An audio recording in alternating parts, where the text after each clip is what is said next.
The topic of next session of our webinar is human genome editing using CRISPR-Cas9. And our resource person is Dr. Ashwini Kumar, Assistant Professor of Chemistry, Sir Syed College, Taliparamba.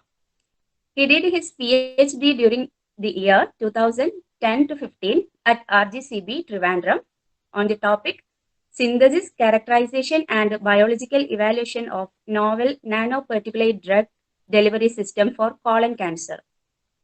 And he was worked as a postdoctoral research scholar at Oregon State University, USA. And he has many publications in highly reputed international journals and got 3 international patents. And he has got hands-on experience for application. Now, I heartily welcome Dr. Ashwini Kumar to this session.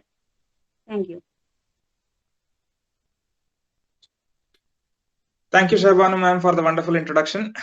So, I'm very happy to give a small talk on CRISPR-Cas9, which was my one of my research topic in the postdoctoral research experience. And I'll prefer to switch on to Malayalam because we have many participants from high school. So just I will continue my lecture in Malayalam. Hope it will be okay with everyone.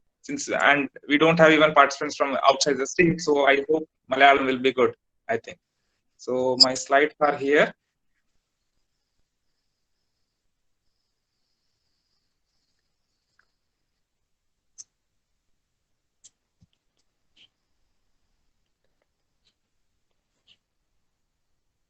So I think everyone can see my slides.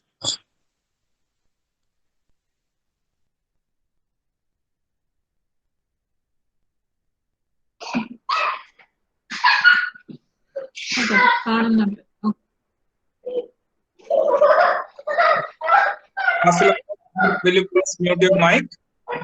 Yeah. Yes. Thank you, ma'am. So,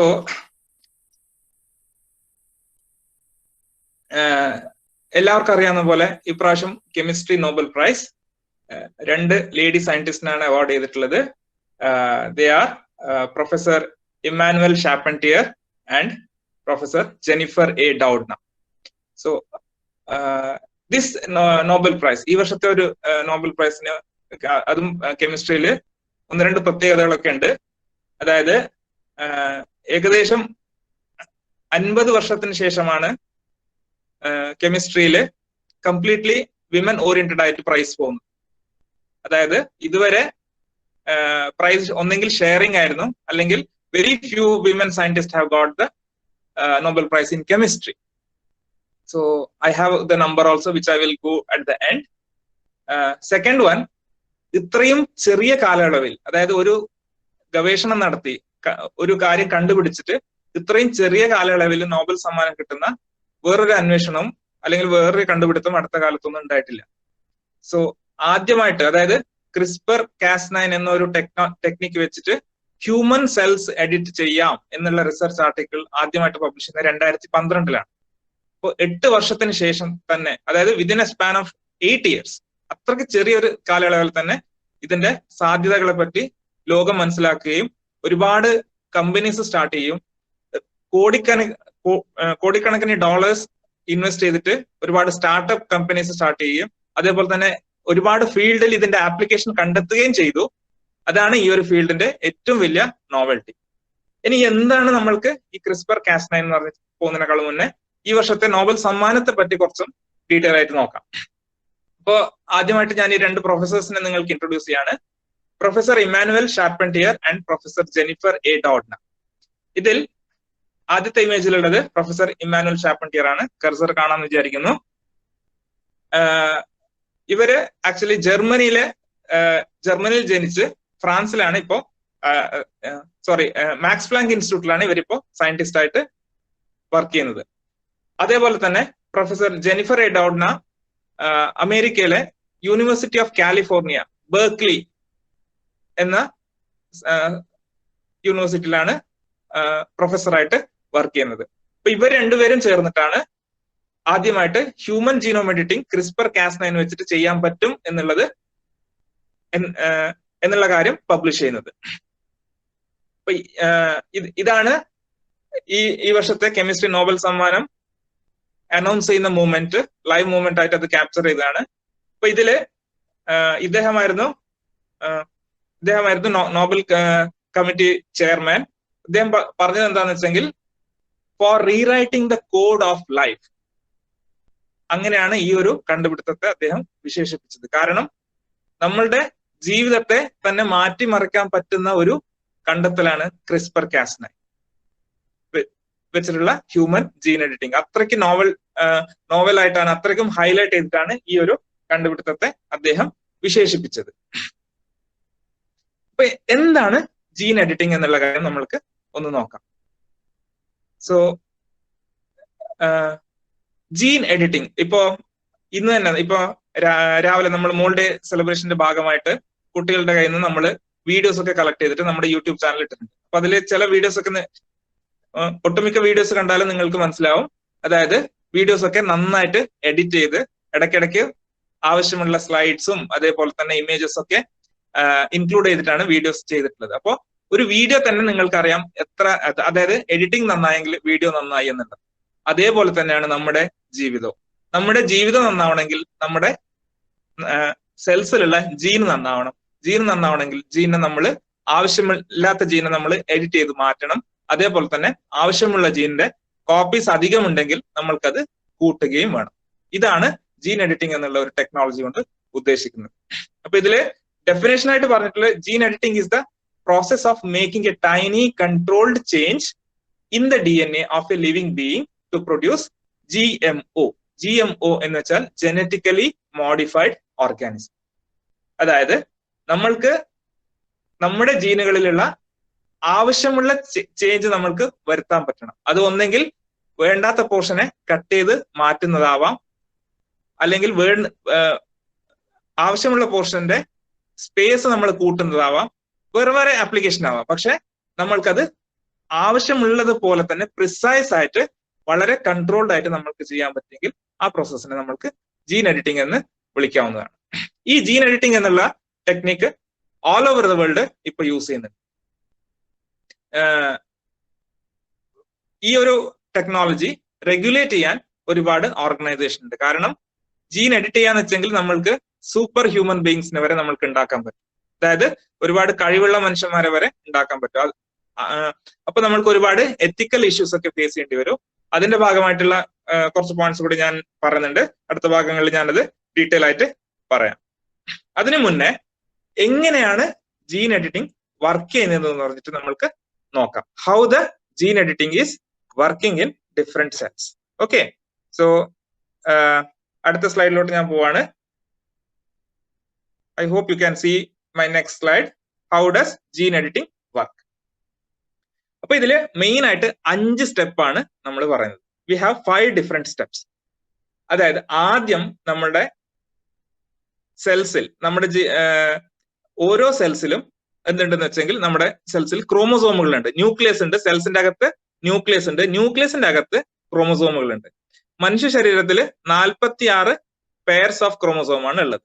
ഈ 46 ക്രോമോസോമിൽ billions and billions of DNA highly condensed സ്റ്റേറ്റിൽ, അതായത് ഒരുപാട് ചുരുങ്ങിയ രീതിയിൽ അതിൽ organise ചെയ്യപ്പെട്ടിട്ടുണ്ട്. അപ്പൊ ഇതില് ഈ ഒരു DNA പൂളിൽ നിന്ന് നമ്മൾ എന്ത് ഐഡന്റിഫൈ ചെയ്യണമെന്ന് വെച്ചെങ്കിൽ we have to identify the target DNA strand. നമ്മൾക്ക് ഏത് DNA ആണ് ആവശ്യം എന്നുള്ളത് നമ്മൾ ആദ്യം ചെന്ന് ഐഡന്റിഫൈ ചെയ്യണം. അത് തന്നെ നമുക്ക് ഏറ്റവും വലിയൊരു ചാലഞ്ച് ആണ്, അല്ലെ? നമ്മുടെ 1991 US ഗവൺമെന്റിന്റെ സഹായത്തോടു കൂടി ഹ്യൂമൻ ജീനോം പ്രോജക്ട് എന്നുള്ളൊരു പ്രോജക്ട് തുടങ്ങി. അതായത് മനുഷ്യ ശരീരത്തിലുള്ള എല്ലാ DNAയും നമ്മൾ മാപ്പ് ചെയ്യാന്ന് വെച്ചാൽ നിങ്ങൾക്കറിയാം. ഇപ്പൊ തന്നെ നിങ്ങൾക്ക് കേരളം എങ്ങനെയാണ് ഉള്ളത് എന്ന് മനസ്സിലാക്കണമെങ്കിൽ നിങ്ങൾ കേരളത്തിന്റെ മാപ്പിലോട്ടാണ് പോകുന്നത്. കാരണം കേരളത്തിന്റെ മാപ്പിൽ നിങ്ങൾ ചെന്നാൽ മനസ്സിലാവും. ഏറ്റവും മേളില് ഏറ്റവും നോർത്തിൽ കാസർഗോഡ് ജില്ല, പിന്നെ ഏറ്റവും താഴെ തിരുവനന്തപുരം ജില്ല. ഇങ്ങനെ നമ്മൾ മാപ്പ് ചെയ്തുകൊണ്ട് നമ്മൾക്ക് കൃത്യമായിട്ട് മനസ്സിലാവും. അതേപോലെ തന്നെ നമ്മൾക്ക് ഹ്യൂമൻ ജീനോം മാപ്പ് ചെയ്യുന്ന ഒരു വലിയ പ്രോജക്ട് 1991 സ്റ്റാർട്ട് ചെയ്തു. ഈ ഒരു പ്രോജക്ട് അന്നത്തെ കാലത്തുള്ള ബയോടെക്നോളജിയിലുള്ള റിസർച്ചിന്റെ ലിമിറ്റേഷൻ കൊണ്ട് 20 വർഷത്തോളം നീണ്ടുനിന്നു. ഏകദേശം 20 വർഷത്തോളം ഇത് നീണ്ടുനിന്നു. അതിനുശേഷം തന്നെ ഒരുപാട് നമ്മൾക്ക് ഈ ഡേറ്റ നമ്മൾ ഡേറ്റാബേസുകളായിട്ട്, അതായത് വലിയ വലിയ ഡേറ്റാബേസുകളായിട്ട് നമ്മളിത് പബ്മെഡ് അതേപോലെ തന്നെ NCBI എന്നുള്ള വെബ്സൈറ്റുകളൊക്കെ ലഭ്യമാണ്. അപ്പൊ ഇങ്ങനെയൊക്കെയുള്ള വെബ്സൈറ്റുകളിൽ ചെന്നിട്ട് നമ്മൾക്ക് നമ്മുടെ ടാർഗറ്റ് DNA ഏത് സെൽസിന്റെ ഏത് ക്രോമസോമിന്റെ ഏത് ഭാഗത്താണുള്ളത് എന്നൊക്കെ പറഞ്ഞ് നമുക്ക് ഐഡന്റിഫൈ ചെയ്യാൻ പറ്റും. അതാണ് നമ്മുടെ ആദ്യത്തെ സ്റ്റെപ്പ്. രണ്ടാമത്തെ സ്റ്റെപ്പ്, നമ്മൾക്ക് ഈ ടാർഗറ്റ് DNA നമ്മൾക്ക് കിട്ടിയെന്ന് വെച്ചാൽ എന്ത് ചെയ്യണമെന്ന് വെച്ചാൽ നമ്മൾ ആ DNAയുടെ സ്ട്രാൻഡിനെ നമ്മൾ ഡിഫൈൻ ചെയ്യണം. എങ്ങനെ നമ്മൾക്ക് ഡിഫൈൻ ചെയ്യാം? അതായത് ഇങ്ങനെയുള്ള DNA സ്ട്രാൻഡിന്റെ മുന്നിൽ എന്തുണ്ടാവും, അതായത് സീക്വൻസ് നമ്മൾ ഇങ്ങനെ വായിച്ചു വരുന്ന സമയത്ത് അതിന്റെ മുന്നിൽ എന്തുണ്ടാവും, അതിന്റെ പിറകിൽ എന്തുണ്ടാവും, അതിന്റെ കോംപ്ലിമെന്ററി ആയിട്ട് എന്തുണ്ടാവും എന്നുള്ള കാര്യങ്ങളൊക്കെ നമ്മൾ വളരെ കൃത്യമായിട്ട് നിർവചിക്കണം, വളരെ കൃത്യമായിട്ട് നമ്മൾ ഡിഫൈൻ ചെയ്യണം. അതേപോലെ തന്നെ നമ്മൾ ഈ ക്രോമസോം ഉണ്ടല്ലോ, ഞാൻ നേരത്തെ പറഞ്ഞ 96,000 ബില്യൺ ബേസ് പെയർസ്, അത്രയും ക്രോമസോമുകൾ, അത്രയും DNA പൂളിൽ നിന്ന് നമ്മൾ ഇതിനെ കറക്റ്റായിട്ട് ഐഡന്റിഫൈ ചെയ്യണം. ഇതൊക്കെ വളരെ ചാലഞ്ചിങ് ആയിട്ടുള്ള പ്രോസസ്സാണ് ഞാൻ പറയുന്നത്. പക്ഷെ ഇതൊക്കെ ആൾക്കാർക്ക് സക്സസ്ഫുള്ളി ചെയ്യാൻ പറ്റി. 2009-10 കാലഘട്ടത്തൊക്കെ ഇതിനെ എന്തായെന്ന് വെച്ചെങ്കിൽ ആൾക്കാർ, അതായത് 2010 വരെ ഇത്രയും നമ്മൾ അഡ്വാൻസ് ചെയ്തു റിസർച്ച്. പക്ഷെ ഏറ്റവും വലിയ ചാലഞ്ച് ആയിരുന്നു ഇതിൽ പറഞ്ഞ ഈ മൂന്നാമത്തെ സ്റ്റെപ്പ്, അതായത് specifically designed synthetic guide molecule നമ്മൾക്ക് ഇല്ലായിരുന്നു. അതായത് നമ്മളിപ്പോ DNA നമ്മൾ എവിടെ കട്ട് ചെയ്യണം, എവിടെ മുറിക്കണം, എവിടെ നമ്മൾക്ക് വേർതിരിക്കണം ഒക്കെ നമ്മുടെ മനസ്സിലുണ്ട്. പക്ഷെ സെൽസിന്റെ അകത്ത് പോയിട്ട് ഈ 46 ക്രോമസോമുകളുള്ള 96,000 ബില്യൺ ബേസ് പെയർസിൽ നിന്നും നമ്മുടെ ആവശ്യക്കാരനെ വേർതിരിച്ചെടുക്കാവുന്ന ഒരു ഗൈഡ് നമ്മൾക്കില്ല. അതാണ് ഏറ്റവും വലിയ ചാലഞ്ച്. ഇത് റിസർച്ച് വേൾഡിന് തന്നെ അൺസോൾവ്ഡ് മിസ്റ്ററി ആയിട്ട് ഒരുപാട് വർഷങ്ങൾ തുടർന്നു. കാരണം ഏകദേശം 2000-ൽ തന്നെ ആൾക്കാർക്ക് സക്സസ്ഫുള്ളി ഈ ആദ്യത്തെ 2 ലക്ഷങ്ങളിലൊക്കെ ആൾക്കാർ എത്താൻ തുടങ്ങി. പക്ഷെ ഈ മൂന്നാമത്തേത് ഒരു എന്താ പറയാ, ഒരു ഹൈലി ചാലഞ്ചിങ് ആയിട്ട് റിസർച്ച് സയന്റിസ്റ്റുകളുടെ മുന്നിൽ ഉണ്ടായി. അപ്പൊ ഈ കണ്ടുപിടുത്തത്തിനാണ് ഇപ്രാവശ്യത്തെ നോബൽ പ്രൈസ്. അതായത് ഇതിൽ ഞാൻ പറഞ്ഞിരിക്കുന്ന ഈ മൂന്നാമത്തെ കണ്ടുപിടുത്തമാണ് ഇവർ ചെയ്തത്. അതായത് ഒരു ഇഫക്റ്റീവ് ആയ ഒരു ഗൈഡിനെ അവര് ലോകത്തേക്ക് പരിചയപ്പെടുത്തി. അതായത് ഗൈഡ് RNA, CRISPR-Cas9 എന്നുള്ള ടെക്നോളജി വെച്ചിട്ടുള്ള ഒരു ഗൈഡ് RNA ആണ് ഇവരിന്ന് പരിചയപ്പെടുത്തിയത്. എന്താണ് അതിന്റെ ഡീറ്റെയിൽസ് എന്നുള്ളത് ഞാൻ പിന്നീട് കുറച്ചും കൂടി ഡീറ്റെയിൽ ആയിട്ട് പറയാം. അപ്പൊ ഇങ്ങനെ ഒരു ഗൈഡ് മോളിക്യൂളിനെ അവര് ഇൻട്രൊഡ്യൂസ് ചെയ്തു. അപ്പൊ ഈ ഒരു ഗൈഡിനെ ആക്ട് ചെയ്യാൻ നമ്മൾക്കറിയാം, നമ്മുടെ ബോഡിയിൽ എന്തൊരു പ്രവർത്തനം നടക്കണമെങ്കിലും എൻസൈമുകളുടെ ആക്ടിവിറ്റി വളരെ അത്യാവശ്യമാണ്. അപ്പൊ നാലാമത്തെ ചാലഞ്ച് ആയിരുന്നു enzyme cuts of the target DNA strand. അപ്പൊ നിങ്ങൾ വിചാരിക്കും മൂന്നാമത്തേതായിരിക്കും ആദ്യം കണ്ടെത്തിയത്, പിന്നെ ആയിരിക്കും നാലാമത്തെ കണ്ടെത്തിയത്. അല്ല, നാലാമത്തെ കണ്ടുപിടുത്തം വളരെ മുന്നേ സയന്റിസ്റ്റുമാർ ചെയ്തിരുന്നു. അതായത് Cas9 എന്ന്, CRISPR-Cas9 എന്നുള്ള വാക്കിലുള്ള രണ്ടാമത്തെ വാക്ക്, അതായത് Cas9, അതായത് CRISPR അസോസിയേറ്റഡ് സിസ്റ്റം, അതാണ് Cas. ഈ Cas9 എന്ന് പറയുന്ന ഒരു എൻസൈമിന്റെ പേരാണ്. ആ എൻസൈമാണ് നമ്മുടെ ആവശ്യമനുസരിച്ച് അതിനെ കട്ട് ചെയ്ത് തരുന്നത്. അതായിരുന്നു നാലാമത്തെ സ്റ്റെപ്പ്. അഞ്ചാമത്തത്, the target DNA strand is replaced with a healthy one. ഏറ്റവും നല്ല ആരോഗ്യമുള്ള ഒരു സ്ട്രാൻഡ്, അല്ലെങ്കിൽ നമ്മൾക്ക് ആവശ്യമുള്ള ഒരു സ്ട്രാൻഡിനെ വെച്ചിട്ട് നമ്മൾക്ക് ഈ DNA നമ്മൾക്ക് സ്റ്റിച്ച് ചെയ്യാൻ പറ്റും. അതാണ് അഞ്ചാമത്തെ സ്റ്റാൻഡ്. അപ്പൊ ഇതില് ഈ 5 സ്റ്റെപ്പിൽ ഏറ്റവും ചാലഞ്ചിങ് മൂന്നാമത്തെ സ്റ്റെപ്പ് അൺസോൾവ്ഡ് മിസ്റ്ററി ആയിട്ട് ഒരുപാട് കാലം ഉണ്ടായിരുന്നു. നാലാമത്തെ സ്റ്റെപ്പ് ആൾക്കാർ നേരത്തെ ചെയ്തിരുന്നു. അതേപോലെ തന്നെ 3ഉം 4ഉം ഓക്കെ ആണെങ്കിൽ അഞ്ചാമത്തെ നമ്മൾക്ക് വളരെ ഈസി ആയിട്ട് അറ്റൈൻ ചെയ്യും. അപ്പൊ ഈ 2012 ഇവർ നടത്തിയ, അതായത് പ്രൊഫസർ ഇമ്മാനുവൽ ഷാർപ്പന്റിയർ അതേപോലെ പ്രൊഫസർ ജെനിഫർ എ ഡോഡ്ന നടത്തിയ കണ്ടുപിടുത്തത്തോടെ എന്തായെന്ന് വെച്ചെങ്കിൽ the whole process of gene editing നമ്മൾക്ക് ലാബിൽ ചെയ്യാവുന്ന രീതിയിലോട്ട് മാറി. അതിന് ചെയ്യാൻ അമേരിക്കയോ ഇംഗ്ലണ്ടോ ഒന്നും ആവശ്യമില്ല. നമ്മൾക്ക് നമ്മുടെ കോളേജിന്റെ ലാബിൽ ചെയ്യാമെന്നുള്ളതിന് സർ സയ്യിദ് കോളേജ് ഒരു എക്സാമ്പിൾ ആണ്. കാരണം സർ സയ്യിദ് കോളേജിൽ ഞാനിപ്പോ ആക്ച്വലി ജോയിൻ ചെയ്തിട്ട് 1 വർഷമായിട്ടുള്ളൂ. നമ്മുടെ കോളേജിൽ തന്നെ ബോട്ടണി ഡിപ്പാർട്ട്മെന്റിലെ ഒരു സാറ് CRISPR-Cas9 ടെക്നോളജി വെച്ചിട്ട് ജീൻ എഡിറ്റ് ചെയ്യുന്നുണ്ട്. അപ്പൊ നിങ്ങൾക്ക് മനസ്സിലാവും നമ്മുടെ ഏതൊരു സ്ഥാപനത്തിലും നമ്മൾക്ക് ചെയ്യാം. അതിന് എന്താ പറയാ, ഫ്രാൻസിലെയോ ജർമ്മനി അല്ലെങ്കിൽ ഇംഗ്ലണ്ട്, അമേരിക്ക അങ്ങനെ വിദേശ രാജ്യങ്ങളിലേക്ക് ഒന്നും പോകേണ്ട ആവശ്യമില്ല. We can do in our laboratory. നമ്മുടെ ലാബിൽ ചെയ്യാവുന്ന അത്രയ്ക്കും സിമ്പിൾ ആക്കി ഈ സിസ്റ്റത്തെ കൊണ്ടുവന്നു. അതാണ് ഈ ഒരു ഡിസ്കവറിയുടെ ഏറ്റവും വലിയ നോവൽറ്റി. ഓക്കെ, ഇനി ഇതിന്റെ ശാസ്ത്രീയപരമായിട്ട് ഇതിനെ നമ്മൾ എങ്ങനെയാണ് ഈ ക്രിസ്പർ കാസ്9 എന്ന് പറഞ്ഞിട്ട് നോക്കാം. അതേപോലെ തന്നെ എന്തുകൊണ്ട് ക്രിസ്പർ കാസ്9 താരമായി, അതിന് മുന്നേ കണ്ടുപിടിച്ച പല ജീൻ എഡിറ്റിംഗ് ടെക്നിക്കുകളും ആൾക്കാർക്ക് എത്തിപ്പിടിക്കാൻ പറ്റാത്ത രീതിയിലായി പോയി എന്നുള്ള കാര്യങ്ങൾ കൂടി നോക്കാം. അപ്പൊ ഇതിന് ഒരു ചരിത്രപരമായിട്ട് നോക്കുകയാണെങ്കിൽ ജീൻ എഡിറ്റിങ്ങിന് വേണ്ടി ഒരുപാട് ടെക്നിക്സ്, അതായത് ക്രിസ്പർ കാസ്9 ഒഴികെ അതുപോലെ തന്നെയുള്ള വേറെ ടെക്നിക്സും ആൾക്കാർ കണ്ടെത്തിയിരുന്നു. അതിലൊന്നാണ് മെഗാ ന്യൂക്ലിയസസ് എന്നുള്ള എൻസൈംസ്, അതേപോലെ തന്നെ ZFN എന്ന് പറയുന്ന സിങ്ക് ഫിംഗർ ന്യൂക്ലിയസസ് എന്നുള്ള എൻസൈംസ്, അതേപോലെ തന്നെ ടാലൻ എന്ന് പറയും, അതും ഒരു എൻസൈംസ് ആണ്, ട്രാൻസ്ക്രിപ്ഷൻ ആക്ടിവേറ്റഡ് ഒരു സീക്വൻസസ് ആണത്. അപ്പൊ ഇതൊക്കെ എന്ന് വെച്ചാൽ ആൾക്കാർ ഡെവലപ്പ് ചെയ്തു, പക്ഷെ ഇത് ആ ലെവലിലോട്ട് എത്തിയില്ല. കാരണം എന്താണ്, അതിനൊരുപാട് ചില സ്റ്റെപ്പുകളിലൊക്കെ അതിന് ഒരുപാട് ബുദ്ധിമുട്ടും അല്ലെങ്കിൽ ഒരുപാട് ഡിഫിക്കൽട്ടീസ് ഒക്കെ നമുക്ക് ഉണ്ടായിരുന്നു. അതുകൊണ്ട് തന്നെ ഈ കണ്ടുപിടുത്തങ്ങൾ ക്രിസ്പർ കാസ്9 അത്രയും പോപ്പുലറൈസ് ചെയ്യപ്പെട്ടിട്ടില്ല. ക്രിസ്പർ കാസ്9 ആണെങ്കിൽ ഒരുപാട് സ്വീകാര്യത നേടി. അതാണ് ഈ ഒരു ടെക്നോളജിയുടെ വേറൊരു ഹൈലൈറ്റ്. ഇനി എവിടെയൊക്കെ നമ്മൾക്കിത് അപ്ലൈ ചെയ്യാം എന്നുള്ള കാര്യം കൂടി നമ്മൾ ഒന്ന് നോക്കാം. അപ്പൊ ഈ ഒരു ഇമേജിൽ തന്നെ നിങ്ങൾക്ക് കാണാം ഒരു കത്രികയും തൊപ്പിയൊക്കെ വെച്ചിട്ടുണ്ട് അല്ലെ. കാരണം എന്താണ്, it is a leader. CRISPR Cas9 is the champion in gene editing. അതുകൊണ്ടാണ് it has got a hat. Then why the scissors എന്തിനാന്ന് വെച്ചെങ്കിൽ നമുക്ക് പ്രിസൈസ് ആൻഡ് പ്രോമിനന്റ് ആയിട്ട് നമുക്ക് കട്ട് ചെയ്യാൻ പറ്റും, നമുക്ക് ജോയിൻ ചെയ്യാനും പറ്റും, DNA ബ്രേക്ക് ചെയ്യാം, DNA ലൈഗേറ്റ് ചെയ്യാം. ഈ രണ്ട് ടെക്നിക്ക് വളരെ ഈസി ആയിട്ട് നമുക്ക് ചെയ്യാം. അപ്പൊ ഇങ്ങനെ ചെയ്യാൻ പറ്റും എന്നുള്ളതുകൊണ്ട് എന്തൊക്കെയാണ് ഗുണങ്ങൾ എന്നുള്ളതിനാണ് ഈ ഒരു ഗ്രാഫ് നിങ്ങൾക്ക് കാണിക്കുന്നത്. അതില് മേളിൽ ഉള്ള ഫസ്റ്റ് ഇത് തന്നെ നിങ്ങൾ കാണാം, ഒരു മനുഷ്യൻ കടന്നിട്ടുണ്ട്, എന്നിട്ട് അവിടെ ആപ്ലിക്കേഷൻ ആയിട്ട് ഹ്യൂമൻ ഡിസീസസ് തെറാപ്പി എന്ന് പറഞ്ഞിട്ടുണ്ട്. അപ്പൊ ഇപ്പൊ തന്നെ നിങ്ങൾക്കറിയാം ഒരുപാട് രോഗങ്ങൾക്ക് നമ്മൾക്ക് എന്താണെന്ന് വെച്ചാൽ ജനറ്റിക്കൽ ഡിസോർഡേഴ്സിന് നമ്മൾക്ക് മരുന്നില്ല. അതായത് സിക്കിൾ സെൽ അനീമിയ എന്ന് കേട്ടിട്ടുണ്ടാവും നിങ്ങള്. അപ്പൊ അതിനൊന്നും നമ്മൾക്ക് മരുന്നില്ല. കാരണം എന്ന് വെച്ചാൽ ജനറ്റിക് ഡിസോർഡേഴ്സ് ആണ് ഇതൊക്കെ. അപ്പൊ ഇതിനെ നമ്മൾ മാറ്റണമെങ്കിൽ നമ്മൾക്ക് എന്ത് ചെയ്യണമെന്ന് വെച്ചെങ്കിൽ we have to go for editing the cell lines. അതായത് ബേസിക് ആയിട്ട് തന്നെ നമ്മൾക്ക് സെൽസിൽ തന്നെ നമ്മൾക്ക് മാറ്റം വരുത്തണം, എന്നാൽ മാത്രമേ മൊത്തം ഓർഗാനിസത്തിൽ മാറ്റം ഉണ്ടാവും. അപ്പൊ നമ്മൾക്കത് ചെയ്യാൻ പറ്റും നമ്മുടെ ക്രിസ്പർ കാസ്9 വെച്ച്. പിന്നെ വേറൊരു ആപ്ലിക്കേഷൻ ആണ് ന്യൂ ഡ്രഗ് സ്ക്രീൻ ചെയ്യാം. ഒരുപാട് ഡ്രഗ്സ് നമ്മൾക്ക് സ്ക്രീൻ ചെയ്യാൻ പറ്റും ഈ ഒരു ഇതിൽ വെച്ചിട്ട്, ടെക്നിക്ക് വെച്ചിട്ട്. പിന്നീട് നമ്മൾക്ക് അഗ്രികൾച്ചറൽ ഫീൽഡിൽ, കൃഷിയിലൊക്കെ നമ്മൾക്ക് ഒരുപാട് നല്ല ഈൽഡ് ഉള്ള പ്രോഡക്റ്റിനെ നമ്മൾക്ക് ഡെവലപ്പ് ചെയ്യാൻ പറ്റും. കാരണം ഒരു പ്ലാന്റിൽ നമ്മൾക്ക് ഇപ്പോൾ ബീറ്റാ കാരോട്ടീൻ ഉണ്ട്, ഗോതമ്പിൽ ബീറ്റാ കാരോട്ടീൻ ഉണ്ട്. ബീറ്റാ കാരോട്ടീന്റെ എമൗണ്ട് നമ്മൾക്ക് കൂട്ടണം എന്നുണ്ടെങ്കിൽ എന്ത് ചെയ്യാം, എഡിറ്റ് ചെയ്തിട്ട് ബീറ്റാ കാരോട്ടീൻ ജീനെ നമ്മൾക്ക് മൾട്ടിപ്പിൾ കോപ്പീസ് നമ്മൾ ഇൻട്രൊഡ്യൂസ് ചെയ്യാം. അതോടെ എന്തായി, അതിന്റെ ന്യൂട്രീഷണൽ വാല്യൂ കൂടി. അങ്ങനെ നമ്മൾക്ക് ഒരുപാട് ക്രോപ്പ് ഇംപ്രൂവ്മെന്റ് ടെക്നിക്സ് ഒക്കെ നമ്മൾക്ക് ഇതുകൊണ്ട് ചെയ്യാൻ പറ്റും.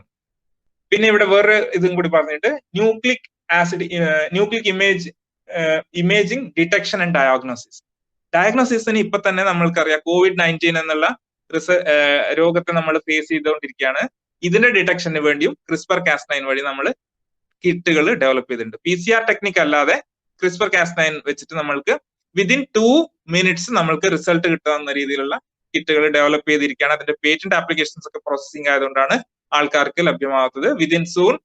Within no time it will be affordable to everyone. Okay, അപ്പൊ ഇതൊക്കെയാണ് ഇതിന്റെ ആപ്ലിക്കേഷൻ ആയിട്ട് പറയാനുള്ളത്. അപ്പൊ ഇത് ആപ്ലിക്കേഷൻ തന്നെയാണ്, ഒരു സ്ലൈഡ് കൂടി. സോ ഞാൻ ഓൾറെഡി എക്സ്പ്ലെയിൻ ചെയ്തുകൊണ്ട് ഞാൻ പിന്നെ ഒരു ഡീറ്റെയിൽ ആയിട്ട് അതിലോട്ട് പോകുന്നില്ല.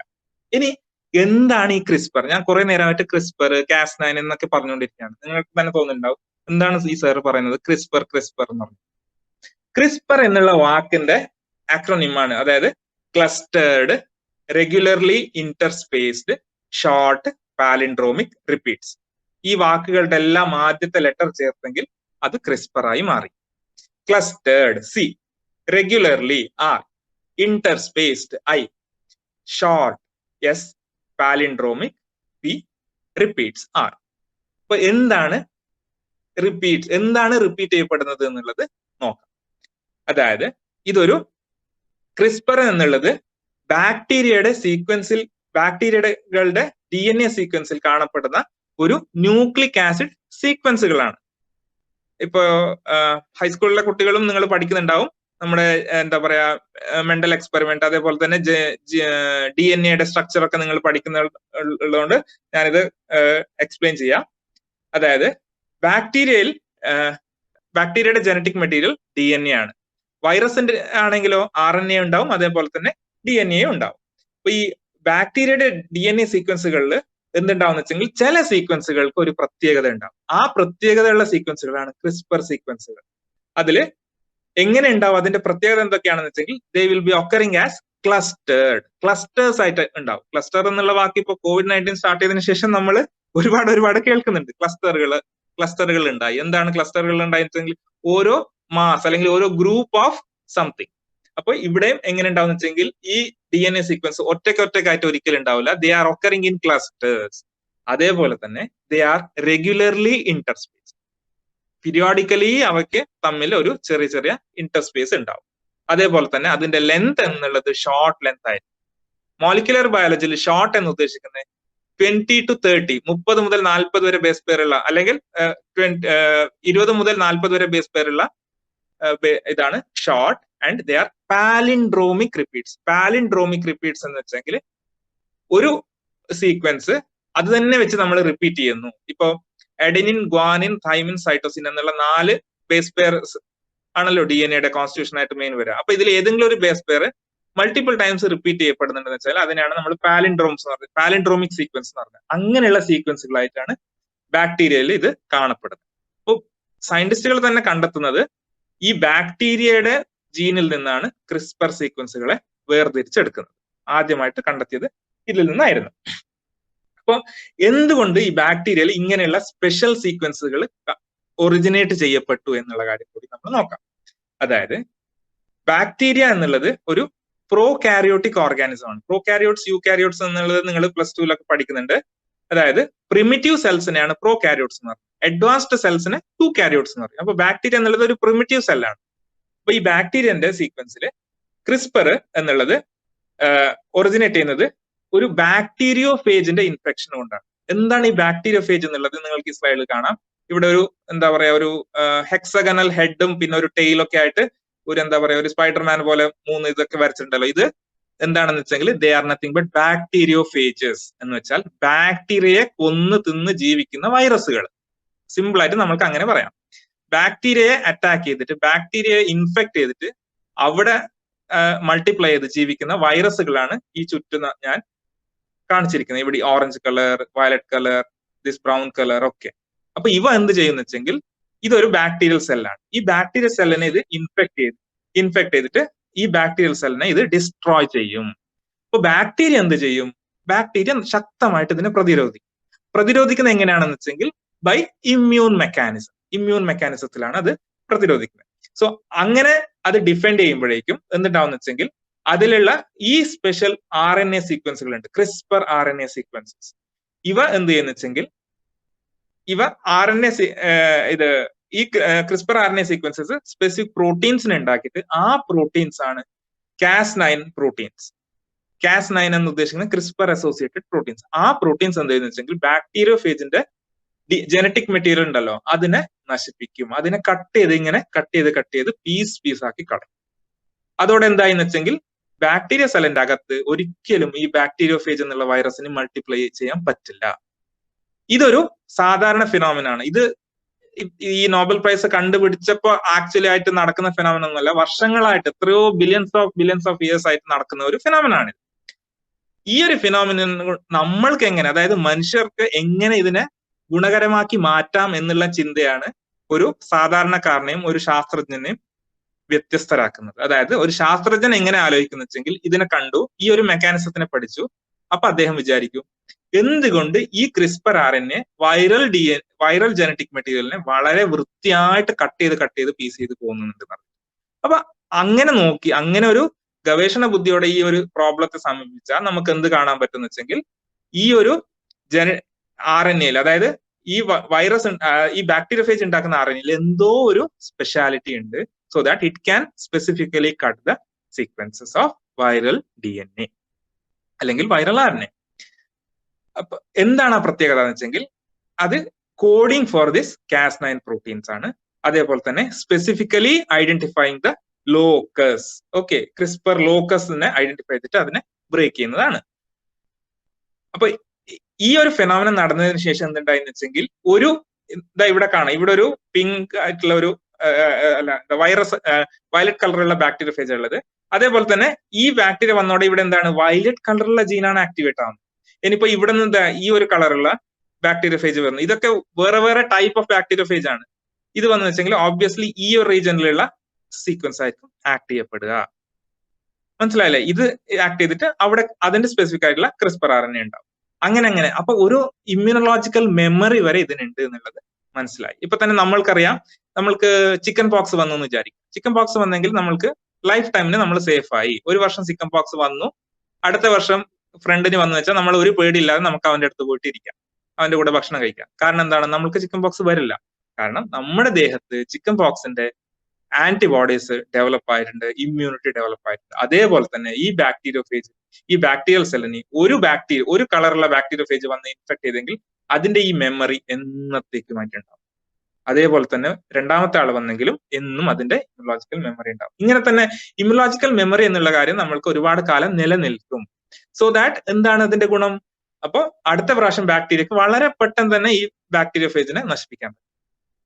ഈ രീതിയിൽ ഒരു ബാക്ടീരിയൽ ഡിഫൻസ് സിസ്റ്റമായ ക്രിസ്പറിനെ നമ്മുടെ ഈ രണ്ട് പ്രൊഫസേഴ്സ് വളരെ കൃത്യമായിട്ട് ജീൻ എഡിറ്റിങ്ങിന് ഡിസൈൻ ചെയ്തെടുത്തു. ഓക്കെ, അപ്പൊ ഇത് ഞാൻ നേരത്തെ പറഞ്ഞ അതേ കാര്യങ്ങളാണ് ഒന്നും കൂടി ഒരു ഡയഗ്രാമിൽ കൂടി എക്സ്പ്ലെയിൻ ചെയ്തിരിക്കുന്നത്. ഞാനത് വീണ്ടും എക്സ്പ്ലെയിൻ ചെയ്യുന്നില്ല. അപ്പൊ ഇങ്ങനെ ഒരു സിസ്റ്റത്തിനെ ആദ്യമായിട്ട് കാണുന്നത് ആരാണ്? അതൊരു ജപ്പാനീസ് സയന്റിസ്റ്റ് ആയിരുന്നു. 1987 യോഷിസുമി ഇഷിനോ എന്ന് പറയുന്ന ഇദ്ദേഹം ജപ്പാനീസ് സയന്റിസ്റ്റ് ആണ് ഈ കൊളൈ എന്നുള്ള ബാക്ടീരിയയിൽ ആദ്യമായിട്ട് ക്രിസ്പർ സീക്വൻസുകളെ കണ്ടെത്തിയത്. പക്ഷെ ഇദ്ദേഹത്തിന് നോബൽ സമ്മാനം കൊടുത്തോ? കൊടുത്തില്ല. എന്തുകൊണ്ട് കൊടുത്തില്ല എന്ന് വെച്ചെങ്കിൽ, ഒരു കണ്ടുപിടുത്തം നമ്മൾ നടത്തിയെന്ന് വെച്ചെങ്കിൽ അതിന്റെ ആപ്ലിക്കേഷൻ ആണ് ഏറ്റവും ഇമ്പോർട്ടൻറ്റ്. നമ്മൾക്ക് ഒരുപാട് കാര്യങ്ങൾ സ്റ്റിൽ അൺഡിസ്കവേർഡ് ആയിട്ടുണ്ട്. നമ്മൾക്കത് കണ്ടെത്താം, ഒരു ബേസിക് സയൻസിന്റെ ഒരു ക്യൂരിയോസിറ്റിയോട് കൂടി നമ്മൾക്കത് കണ്ടെത്താം. പക്ഷെ ആ കണ്ടെത്തൽ മറ്റുള്ള ആൾക്കാർക്ക് ബെനിഫിഷ്യൽ ആവുന്നത് എപ്പോഴാണെന്ന് വെച്ചെങ്കിൽ അതിന്റെ ആപ്ലിക്കേഷൻ കൊണ്ടാണ്. അപ്പൊ ഇദ്ദേഹം ക്രിസ്പർ സീക്വൻസുകൾ ഐഡന്റിഫൈ ചെയ്തു എന്നുള്ളത് മാത്രമാണ് ഇദ്ദേഹത്തിന്റെ കോൺട്രിബ്യൂഷൻ. അതുകൊണ്ടാണ് ഇദ്ദേഹത്തെ നോബൽ സമ്മാനത്തിന് ഇൻക്ലൂഡ് ചെയ്യാത്തത്. അപ്പൊ ഇദ്ദേഹം കണ്ടുപിടിച്ച ഈ സീക്വൻസുകളെ ജേർണൽ ഓഫ് ബാക്ടീരിയോളജി എന്ന ജേർണലിൽ 1987 ഇദ്ദേഹം പബ്ലിഷ് ചെയ്തു. അപ്പൊ തന്നെ നിങ്ങൾക്ക് ആലോചിക്കാം, 33 വർഷങ്ങൾക്ക് മുമ്പേ ഈ സംഭവം കണ്ടെത്തിയിട്ടുണ്ട്. പക്ഷെ ഇത് പ്രാക്ടീസിൽ വരാൻ വേണ്ടി, ഇത് ഡെവലപ്പ് ചെയ്തെടുക്കാൻ വേണ്ടി നമുക്ക് പിന്നെയും കാത്തു നിൽക്കേണ്ടി വന്നു. എത്ര വർഷം? 22 വർഷത്തോളം പിന്നെയും കാത്തു നിൽക്കേണ്ടി വന്നു. അപ്പൊ ഇദ്ദേഹം ഇത് കണ്ടെത്തിയതോടെ ഒരുപാട് അതായത് ഈ ശാസ്ത്ര മേഖലയിൽ വർക്ക് ചെയ്യുന്ന ഒരുപാട് ആൾക്കാർക്ക് എന്താണെന്ന് വെച്ചാൽ താല്പര്യം തോന്നി. And many scientist around the world they started to investigate CRISPR. ഒരുപാട് സയന്റിസ്റ്റുകൾ like John van der Oost, Francisco Mojica, Philip Horvath എന്നൊക്കെയുള്ള ഈ ഒരുപാട് സയന്റിസ്റ്റ് ഉണ്ട്. ഇതിൽ ഞാൻ കുറച്ച് ആൾക്കാരെ ഇൻക്ലൂഡ് ചെയ്തിട്ടുള്ളൂ. ജസ്റ്റ് ഇവരുടെ കോൺട്രിബ്യൂഷൻ കൂടി ഞാൻ പറയാം എന്തൊക്കെയാണെന്ന്. ഇതില് ഫ്രാൻസിസ്കോ മൊജിക്ക എന്നുള്ള അദ്ദേഹം ട്യൂബർക്കുലോസിസ് കോസ് ചെയ്യുന്ന ബാക്ടീരിയ ആയ മൈക്കോബാക്ടീരിയം ട്യൂബർക്കുലോസിസിലും ക്രിസ്പർ സീക്വൻസുകളെ കണ്ടെത്തി. പക്ഷെ അതേപോലെ തന്നെ ഇദ്ദേഹം സ്ട്രെപ്റ്റോകോക്കസ് പൈറോജിൻസ് എന്നുള്ള സ്പീഷീസിലും ഈ സീക്വൻസുകളെ കണ്ടെത്തി. പിന്നീട് ഇതിന്റെ ഡിഫൻസ് മെക്കാനിസം ഒക്കെ Cas9 എൻസൈംസ് ഒക്കെ പറയുന്നത് ജോൺ ഡെർവാസ്റ്റോ ആണ്. പക്ഷെ ഇവർക്കാർക്കും ഇതിന്റെ ട്യൂൺ ചെയ്യാൻ പറ്റിയില്ല. അതായത് ജീൻ എഡിറ്റിംഗ് എന്നുള്ള ടെക്നിക്കിന് വേണ്ടി ട്യൂൺ ചെയ്യാൻ പറ്റിയില്ല. അതുകൊണ്ട് തന്നെയാണ് നോബൽ കമ്മിറ്റി ഇവരാരെയും ഇതിന് കൺസിഡർ ചെയ്യാത്തത്. ഓക്കെ, പക്ഷെ പിന്നീട് വന്ന ഇവർ രണ്ടുപേരാണ് സമ്മാനം നേടിയത്. So this is the Nobel price logo. Okay, ഇവരാണ് ഇത് നേടിയത്. അപ്പൊ ഇവരെന്ത് ചെയ്തു എന്ന് വെച്ചെങ്കിൽ ടിൽ ഹിയർ, അതായത് ഇദ്ദേഹം വരെ എന്തായിരുന്നു വെച്ചെങ്കിൽ ഈ സിസ്റ്റത്തിന്റെ ഏറ്റവും വലിയ ചാലഞ്ച് എന്നുള്ളത് complexity of Cas9 CRISPR complex. അതായത് ക്രിസ്പറും അതേപോലെ തന്നെ ക്രിസ്പർ RNAയും അതേപോലെ തന്നെ Cas9 എൻസൈം രണ്ടും കൂടി ആക്ച്വൽ ബാക്ടീരിയൽ സെല്ലിൽ ഒരു കോംപ്ലക്സ് ഉണ്ടാകും. ഈ കോംപ്ലക്സ് എന്നുള്ളത് 4 ഡിഫറെന്റ് സബ് യൂണിറ്റ്സ് ഉള്ളതാണ്. അപ്പൊ ഇതൊരിക്കലും നമ്മൾക്ക് ആർട്ടിഫിഷ്യലി ലാബിൽ ഉണ്ടാക്കാൻ പറ്റും. അതായിരുന്നു ഏറ്റവും വലിയ ചാലഞ്ച്. അതിനെ സോൾവ് ചെയ്യുന്നതാണ് ഇവർ രണ്ടുപേരും, നമ്മുടെ പ്രൊഫസർ ഇമ്മാനുവൽ ഷാർപ്പന്റിയർ, അതേപോലെ തന്നെ പ്രൊഫസർ ജെനിഫർ എ ഡൗട്ടർ. എന്നിട്ട് ഇദ്ദേഹത്തിന് ആക്ച്വലി ഇദ്ദേഹത്തിന്റെ കോൺട്രിബ്യൂഷൻ എന്ന് വെച്ചെങ്കിൽ ഈ ചെയ്ത സീക്വൻസിനെ വളരെ സക്സസ്ഫുൾ ആയിട്ട് അദ്ദേഹം ക്ലോൺ ചെയ്തെടുത്തു. അതായത് അതിന്റെ മൾട്ടിപ്പിൾ കോപ്പീസ് ഉണ്ടാക്കി. ഇവർ ചെയ്തതിന്റെ മൾട്ടിപ്പിൾ കോപ്പീസും വരെ ഇദ്ദേഹത്തിന് ക്ലോൺ ചെയ്തിട്ട്, അതായത് നമ്മൾ വേറൊരു ഓർഗാനിസത്തിൽ ഇട്ടിട്ട് അതിനെ ഡെവലപ്പ് ചെയ്തെടുക്കുക എന്ന് പറഞ്ഞിട്ട് പറയും. ആ പ്രോസസ് ചെയ്യുന്നത് വെർജീനിയസ് സിക്നസ് എന്നുള്ള ഇദ്ദേഹമാണ്, ലിത്വേനിയയുടെ സയന്റിസ്റ്റ് ആണ്. അതിനുശേഷം ഇവർ രണ്ടുപേരും ലോകത്തിൽ തന്നെ നമ്പർ 1 യൂണിവേഴ്സിറ്റി ആയ MIT-യിലെ 2 പ്രൊഫസേഴ്സ് ആണ്. ഇത് പ്രൊഫസർ ഫെങ് സാങ്, ഇത് പ്രൊഫസർ ജോർജ് ചർച്ച്. ഇവരെന്ത് ചെയ്തെന്ന് വെച്ചെങ്കിൽ ഈ ടീം, അതായത് പ്രൊഫസർ ഡോഡ്ന ആൻഡ് പ്രൊഫസർ ഷാർപ്പന്റിയർ ഡെവലപ്പ് ചെയ്ത ട്രേസർ RNA എന്നുള്ള ഒരു കണ്ടൻസ്ഡ് RNA വെച്ചിട്ട് ആദ്യമായിട്ട് ഒരു ഹ്യൂമൻ സെല്ലിൽ ഇവർ ജീൻ എഡിറ്റ് ചെയ്തു. അതുകൊണ്ട് തന്നെ ജീൻ എഡിറ്റിംഗിന്റെ പേറ്റന്റിന്റെ ഒരു ചെറിയ കോൺഫ്ലിക്ട്സ് ഒക്കെ ഉണ്ടായിരുന്നു. അത് ഈ ടീമും ടീമും തമ്മിലായിരുന്നു. അതായത് ഇവര് actually university of California Berkeley എന്നുള്ളവരാണ്, ഇവര് MIT എന്നാണ്. അപ്പൊ ഈ ടീമാണ് ഇതിൽ പേറ്റന്റ് ഇതിൽ ജയിക്കുന്നത്. Okay, in the patent war they actually one the war. അപ്പൊ ആക്ച്വലി ഇത് എന്തായിരുന്നു നോബൽ സമ്മാനം കിട്ടിയ ഇവരുടെ റിസർച്ച് ആർട്ടിക്കിൾ എന്നുള്ളതിന്റെ ഒരു ബ്രീഫ് എക്സ്പ്ലനേഷൻ ആണ് ഇതിലുള്ളത്. അപ്പൊ ഇതിൽ ഒരുപാട് സയന്റിഫിക് ടെക്നിക്സ് ഉണ്ട്. അതുകൊണ്ട് തന്നെ നിങ്ങളുടെ എന്താ പറയാ, it is beyond your understanding. അതുകൊണ്ട് ഞാൻ വളരെ സിമ്പിൾ ആയിട്ട് പറയാം. In case you have doubt you can ask. Okay, അപ്പൊ ഇതില് മൊത്തം the novelty of the work is, ഇത് 2012 സയൻസ് എന്നുള്ള ജേർണലിൽ, സയന്റിഫിക് ജേർണലിൽ പ്രൊഫസർ ഡൗഡ്നയും അതേപോലെ പ്രൊഫസർ ഷാർപ്പന്റിയർ പബ്ലിഷ് ചെയ്ത ആർട്ടിക്കിളാണ്, റിസർച്ച് ആർട്ടിക്കിളാണ്. ഇതിൽ ഇവർ ചെയ്യുന്നതെന്ന് വെച്ചെങ്കിൽ ട്രേസർ RNA എന്നുള്ള ഈ ഒരു സിമ്പിൾ RNA ഡെവലപ്പ് ചെയ്തിട്ട് വളരെ പ്രിസൈസ് കട്ടിങ് ഇവർ കാണിക്കുകയാണ്. ഓക്കെ, അപ്പൊ ഇതിന്റെ ഈ ഒരു ഡെവലപ്മെന്റ് ആണ് ടോട്ടൽ ഇൻവെൻഷൻ. ഇനി ഈ 2 സയന്റിസ്റ്റുമാരും എന്താണ് ചെയ്തത്, അവരുടെ ഇൻഡിവിജ്വൽ വർക്ക് ഞാൻ പറയാം. പ്രൊഫസർ ഷാർപ്പന്റിയർ, അതായത് ഇവര് ചെയ്യുന്നത് സ്ട്രെപ്റ്റോകോക്കസ് പൈറോജീൻസ് എന്നുള്ള ബാക്ടീരിയയിൽ നിന്ന് ഇവർ എന്ത് ചെയ്യുന്നത് വെച്ചാൽ കറക്റ്റ് ആയിട്ട് ഏറ്റവും സിമ്പിൾ ക്രിസ്പർ സിസ്റ്റം ഉള്ള ബാക്ടീരിയ ആയിരുന്നു അത്. ഞാൻ നേരത്തെ പറഞ്ഞിരുന്നു, ഒരുപാട് ഈ കൊളൈ മുതൽ മൈക്കോബാക്ടീരിയം ട്യൂബർകുലോസിസ്, സ്റ്റെഫൈലോകോക്കസ്, ക്ലോസ്ട്രീഡിയം അങ്ങനെ പല സ്പീഷീസുകളിൽ കണ്ടെത്തിയെങ്കിലും ഏറ്റവും സിമ്പിളായ പൈറോജൻസ് എന്നുള്ള സ്പീഷീസിൽ നിന്ന് ഐസൊലേറ്റ് ചെയ്യുന്നത് ഈ മൈക്രോബയോളജിസ്റ്റ് ആയ പ്രൊഫസർ ഡൗഡ്നയാണ്. എന്നിട്ട് കെമിസ്റ്റ് ആയ മൈക്രോബയോളജിസ്റ്റ് ആയ ഷാർപ്പന്റിയർ ആണ്. കെമിസ്റ്റ് ആയിരുന്ന പ്രൊഫസർ ഡൗഡ്നയാണ് ഇതിന്റെ സ്ട്രക്ചർ ആദ്യമായിട്ട് സോൾവ് ചെയ്തത്, ക്രിസ്റ്റൽ സ്ട്രക്ചർ സോൾവ് ചെയ്തത്. അതായത് ട്രേസർ RNAയുടെ ക്രിസ്റ്റൽ സ്ട്രക്ചർ വളരെ ഇഫക്റ്റീവ് ആയിട്ട് എക്സ്റേ ക്രിസ്റ്റലോഗ്രഫി ഒക്കെ വെച്ചിട്ട്, മോഡേൺ ടെക്നിക്സ് ഒക്കെ വെച്ചിട്ട് പ്രൊഫസർ ഡൗഡ്ന സോൾവ് ചെയ്തു. അതായത് ഒരൊറ്റ ആർട്ടിക്കിൾ തന്നെ ഒരു സാധനം ഐസൊലേറ്റ് ചെയ്തു, ഒരു ട്രേസർ RNA ഡെവലപ്പ് ചെയ്തു, അതേപോലെ തന്നെ അതിന്റെ സ്ട്രക്ചർ സോൾവ് ചെയ്തിട്ട് ലോകത്തേക്ക് മൊത്തം പറഞ്ഞു കൊടുത്തു എങ്ങനെയാണ് നമുക്ക് ജീൻ എഡിറ്റിംഗ് ചെയ്യാൻ പറ്റുന്നത്. പക്ഷെ അൺഫോർച്ചുനേറ്റ്ലി എന്തായെന്ന് വെച്ചെങ്കിൽ ഇവർ ഇതിന്റെ എല്ലാ ടെക്നോളജി ഇതാക്കിയിട്ടും ഇവർക്ക് ഒരു ഹ്യൂമൻ സെല്ലിൽ ഇത് ചെയ്യാൻ പറ്റില്ല. ഇവർ ചെയ്തത് ആനിമൽ സെൽസിലായിരുന്നു. ഇപ്പൊ എപ്പോഴും അറിയാം, ഹ്യൂമൻ സെൽസ് എന്ന് വെച്ചാൽ മാമൽസിൽ തന്നെ ഹയർ ഓർഡർ ആണ്, ഏറ്റവും പ്രിമിറ്റീവ് ഓർഡർ ആണ് റാറ്റും മൗസ് ഒക്കെ ഉള്ളത്. പക്ഷേ ഹ്യൂമൻ സെൽസിൽ ഇവർക്ക് സക്സസ്ഫുൾ ആയിട്ട് ചെയ്യാൻ പറ്റില്ല. അത് ഇവരെക്കാളും, അതായത് ഇവർ പബ്ലിഷ് ചെയ്യുന്നതിനേക്കാളും ഒരു 2 മാസം മുന്നേ പ്രൊഫസർ ഫെങ് സാങ്ങും അതേപോലെ തന്നെ ജോർജ് ചർച്ചും പബ്ലിഷ് ചെയ്തുകൊണ്ട് പേറ്റന്റിന്റെ കാര്യത്തിൽ patent was denied to this person and it was given to professor Feng Zhang and professor George Church. പക്ഷെ നോബൽ കമ്മിറ്റി ഒരിക്കലും അതിനെ ഒരു കണ്ടുപിടുത്തം, അതായത് ഒരു നോബൽ സമ്മാനം അർഹിക്കുന്ന ഒരു കണ്ടുപിടുത്തമായിട്ട് കണ്ടെത്തിയില്ല. കാരണം ഇറ്റ് വാസ് വെൽ അക്സെപ്റ്റഡ്. കാരണം എന്താണെന്ന് വെച്ചെങ്കിൽ ഒരിക്കലും ആദ്യമായിട്ട് ഡെവലപ്പ് ചെയ്യുന്ന ആൾക്കാരാണ് ക്രെഡിറ്റ്, അതിനെ ഇംപ്രൂവ് ചെയ്യുന്ന ആൾക്കായിരിക്കില്ല ഒരിക്കലും ക്രെഡിറ്റ്. പ്രൊഫസർ ഫെങ് സാങ് ചെയ്തത് അത് ഇംപ്രൂവ് ചെയ്തിട്ട് ഹ്യൂമൻ സെൽസിലോട്ട് മാറ്റാണ് ചെയ്തത്. അതുകൊണ്ട് തന്നെയാണ് in this Nobel prize a share was denied to professor Feng Zhang. Okay, ഇതൊരു ടൈം ലൈൻ ആണ് പേറ്റന്റ് വാറിനെ പറ്റിയുള്ളതാണ്. അതായത് ഇതൊരു ഏകദേശം 2 വർഷത്തോളം, ഇത് കണ്ടുപിടുത്തം നടക്കുന്നത് 2012 2015 വരെ. ഓക്കെ, സോ ഞാനൊക്കെ ആ സമയത്ത് PhD സബ്മിറ്റ് ചെയ്യുന്ന സമയമാണ്. We are closely following this. കാരണം നമ്മുടെ റിസർച്ച് ഫീൽഡ് തന്നെ ആയതുകൊണ്ട് നമ്മളിത് വളരെ കീനായിട്ട് നമ്മളിത് നോക്കിക്കൊണ്ടിരിക്കുകയായിരുന്നു, ഒബ്സർവ് ചെയ്യുമായിരുന്നു ആ സമയത്തൊക്കെ. ആ സമയത്ത് എന്താ പറ്റിയെന്ന് വെച്ചാൽ ഓരോ ഇതിലും എന്താ പറയാ, ഇറ്റ് ടുക്ക് ലൈക്ക് 2 years. ഒരു പേറ്റന്റ് നമ്മൾ അപ്ലൈ ചെയ്തിട്ട് നമ്മൾക്ക് ഗ്രാന്റ് ചെയ്യണമെങ്കിൽ 2 വർഷത്തോളം എടുത്തു.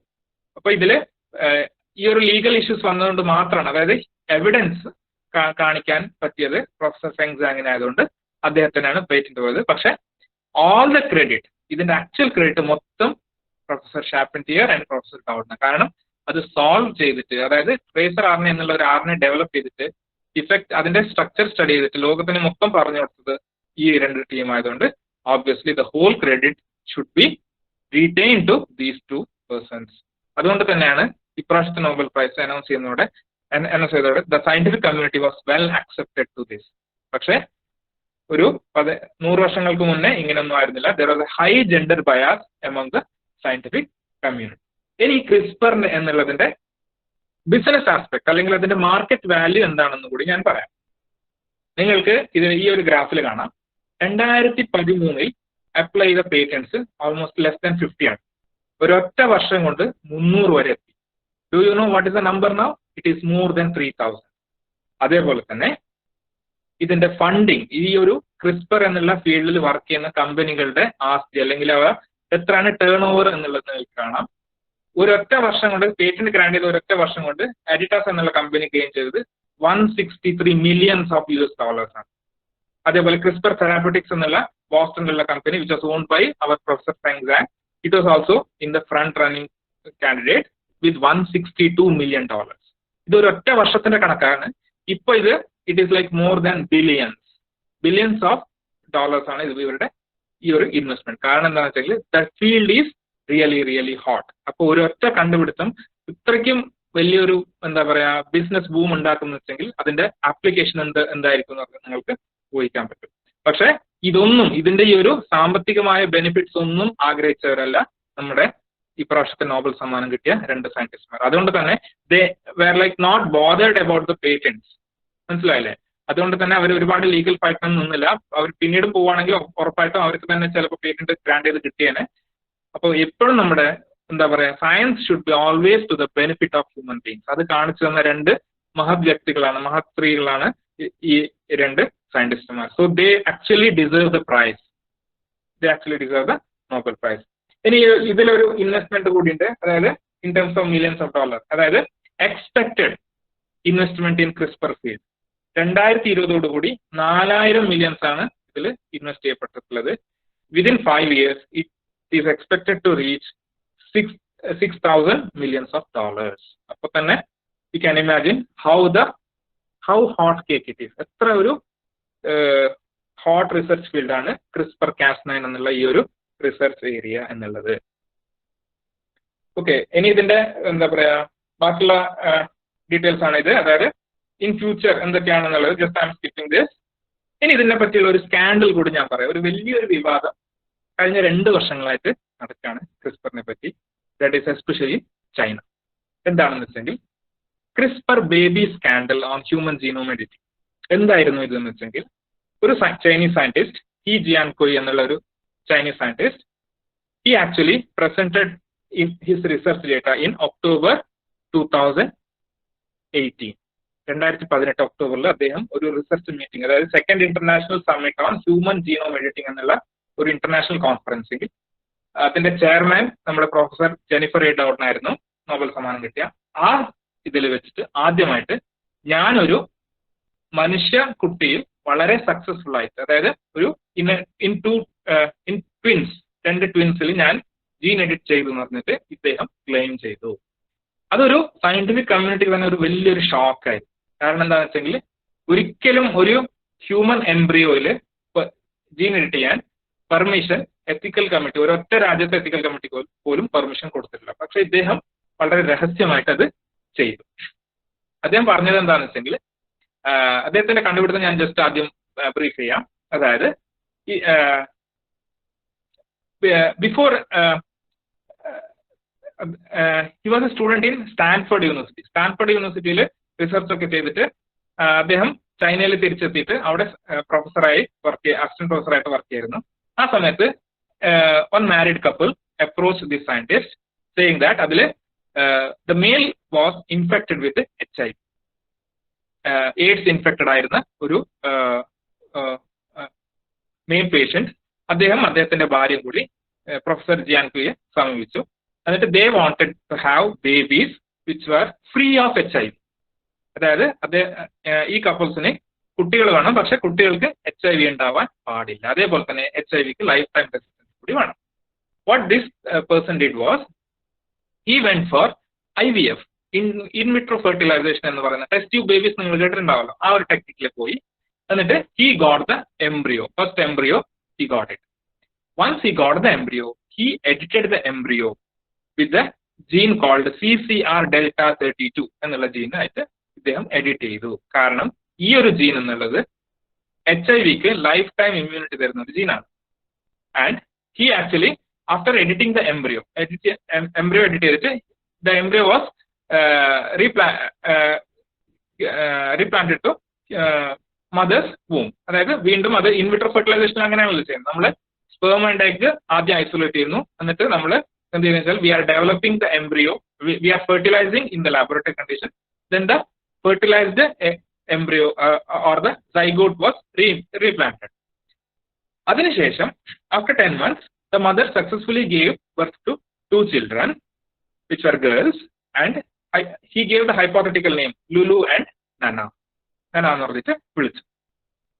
And he after the birth of these 2 children he actually tested for HIV, and surprisingly the kids were HIV negative, and they couldn't they even had a recessive allele for HIV. അതുകൊണ്ട് തന്നെ എന്താണെന്ന് വെച്ചെങ്കിൽ HIV ഒരിക്കലും infect ആവില്ല, അവർക്ക് life time ഇമ്മ്യൂണിറ്റിയാണ് എയ്ഡ്സിനുള്ളത് എന്നുള്ളത് ഇദ്ദേഹം ഗവേഷണത്തിലൂടെ കണ്ടെത്തി.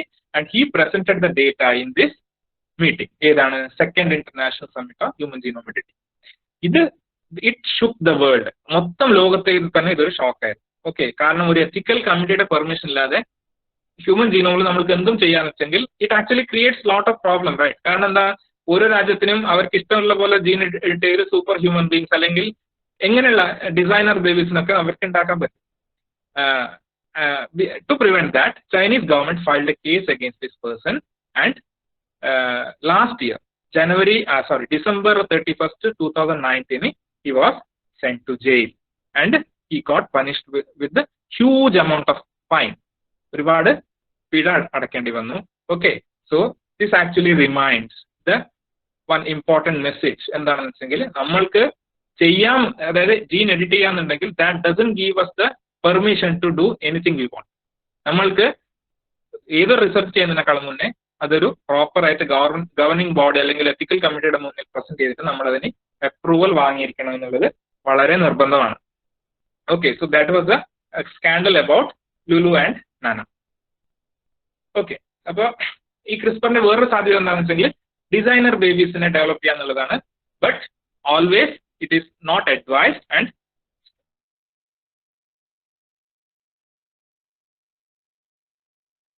മാർക്കും അല്ലെങ്കിൽ റിസർച്ചേഴ്സിനും ഒരു എത്തിക്സ് ഉണ്ടല്ലോ. അപ്പൊ നമ്മളും എപ്പോഴും ഇതൊരു എത്തിക്കൽ കമ്മിറ്റിയുടെ മുമ്പിൽ പ്രസന്റ് ചെയ്തിട്ട് അപ്രൂവൽ കിട്ടിയാൽ മാത്രമേ നമ്മൾക്ക് ഈ ക്രിസ്പർ റിസർച്ച് അഡ്വാൻസ് ആയിട്ട് ഹ്യൂമൻ എംബ്രിയോയിലൊക്കെ നമ്മൾക്ക് ചെയ്യാൻ പറ്റും. പക്ഷെ the US FDA and the Indian government also allows us to do the RNA editing. Okay, RNA editing നമ്മൾക്ക് ചെയ്യാൻ പറ്റും, which is granted. കാരണം എന്താണെന്ന് വെച്ചെങ്കിൽ അവിടെ നമ്മൾ ഒരിക്കലും ജേം ലൈൻ അല്ലെങ്കിൽ ബേസിക് സെൽസിനെ നമ്മൾ മ്യൂട്ടേഷൻ ചെയ്യാതെ അല്ലെങ്കിൽ എഡിറ്റ് ചെയ്യാതെ നമ്മൾക്ക് ആവശ്യമുള്ള റിസൾട്ട്സ് നമ്മൾ ഗെയിൻ ചെയ്യാണ്. Okay, so that's why RNA editing is permitted, DNA editing is not permitted. Okay, and what I was doing in my postdoctoral studies was, ഇതിന്റെ റിസർച്ചിന്റെ ഏറ്റവും വലിയ ചാലഞ്ച് ആണ് the transport of the guide RNA to the site of target അല്ലെങ്കിൽ site of infection.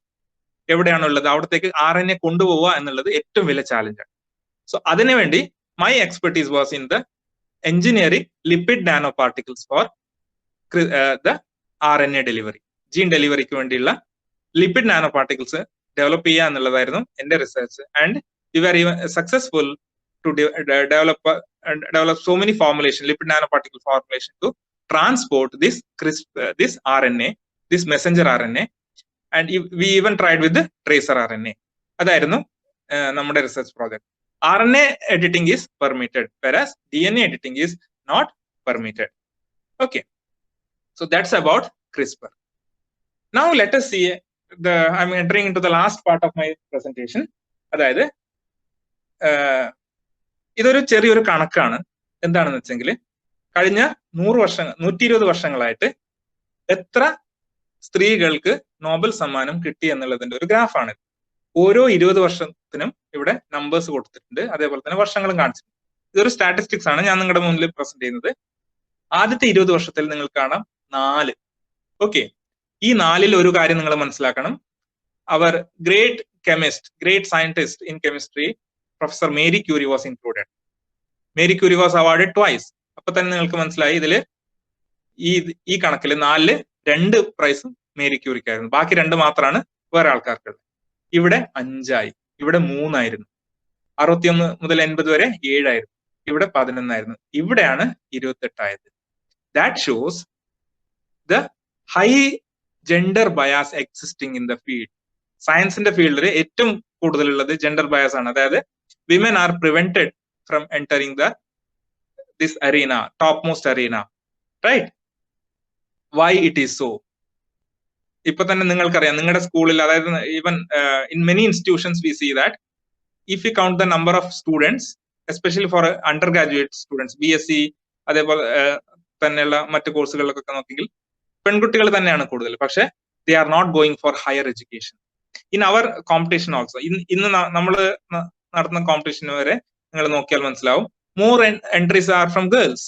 ഇപ്പൊ it is not that girls are not interested, but they are not pursuing research career. Why it is so? കാരണം എന്താന്ന് വെച്ചെങ്കിൽ because of so many family constraints, then like some societal restrictions, ഇതൊക്കെയാണ്. പക്ഷെ if anybody is having real passion towards science, nobody can stop them to reach the heights, to reach the great height. Okay, അതാണ് എനിക്ക് നിങ്ങൾക്ക് ഇന്ന് തരാനുള്ള message. Okay, and an important message which was even shared by Professor Charpentier. My wish, അതായത് ഇന്ന് നമ്മുടെ Nobel laureate ആയ professor ഷാപ്പൻഡിയർ share ചെയ്ത മെസ്സേജ് ആണിത്. My wish is that this will provoke a positive message to the young girls who would like to follow the path of science and to show them that women in science can also have an impact through the research that they are performing. ലോകത്തെ ഉള്ള മുഴുവൻ പെൺകുട്ടികൾക്കും ഇദ്ദേഹം നൽകുന്ന ഒരു നല്ലൊരു message ആണിത്, right? So please pursue your career, even to research, post doctoral studies and higher studies, if you have the real passion towards. Okay, നിങ്ങൾക്ക് ശരിക്കും ഒരു സയൻസിനോട്, റിസർച്ചിനോട് താല്പര്യമുണ്ടെങ്കിൽ ഒരിക്കലും നിങ്ങളുടെ ജെൻഡർ അതിനൊരു ബാരിയർ അല്ല. If you are a girl, it doesn't mean that you have to stop studying after your post graduation. നിങ്ങൾക്ക് PG കഴിഞ്ഞിട്ടും PhD പോസ്റ്റ് ഡോക്ക് എന്ത് വേണമെങ്കിലും നിങ്ങൾക്ക് ചെയ്യാം, അതിനുള്ള സ്വാതന്ത്ര്യം നിങ്ങൾക്കുണ്ട്. മാത്രമല്ല you can reach great heights also. അതാണ് the whole message towards you. And also professor Doudna also gives one important message. One of the problems in the biotech world is the lack of women in leadership roles, and I'd like to see that the change by walking the walk. അതായത് ഏറ്റവും നല്ല രീതിയിൽ നമ്മൾ ഒരുപാട് സ്ത്രീകളെ ബയോടെക്കിലോട്ട് അല്ലെങ്കിൽ റിസർച്ചിലോട്ട് നമ്മൾ ഇനിയും കൊണ്ടുവരേണ്ടതുണ്ട്. Okay, and based on her contribution, she also says that we may be nearing the beginning of end of genetic diseases, കാരണം because of the development of CRISPR-Cas9. അപ്പോൾ ഇന്നത്തെ ഈ ഒരു നോബൽ ലോറിയറ്റ് ലെക്ചർ സീരീസ് ഞാൻ ഇവിടെ അവസാനിപ്പിക്കുകയാണ്. I hope this has given you some idea about CRISPR-Cas9. അതേപോലെ തന്നെ by their discovery you are also inspired and motivated, and I am happy to answer any questions. നിങ്ങൾക്ക് എന്തെങ്കിലും സംശയം, clarification, doubts ഒക്കെ ഉണ്ടെങ്കിൽ നിങ്ങൾക്ക് ഇപ്പോൾ ചോദിക്കാം. And really thankful for all of you for the patient hearing, as well as for the opportunity which was given to me to deliver a talk on my previous research. So I sincerely thank our principal, Professor Mohammad Ashraf Vadapulli, and our IQC coordinator for the advising us for the advisory board activities of our seminar, and also our HOD and all the staff members of Sir Syed College for the active help and support. Thank you very much, and open for questions now.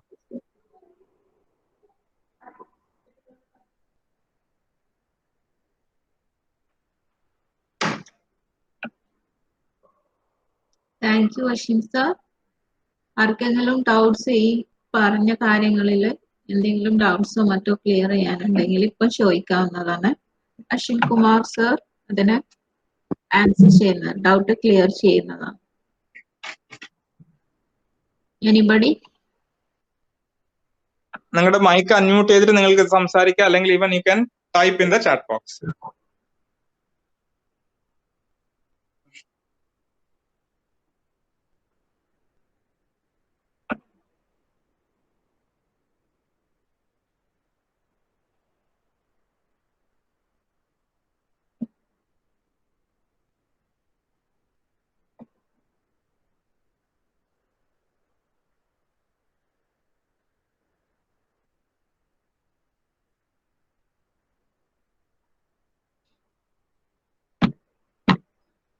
ആർക്കെങ്കിലും എന്തെങ്കിലും doubts ഉണ്ടെങ്കിൽ ഇപ്പൊ ചോദിക്കാവുന്നതാണ്, അല്ലെങ്കിൽ chat ബോക്സിൽ type ചെയ്യാവുന്നതാണ്.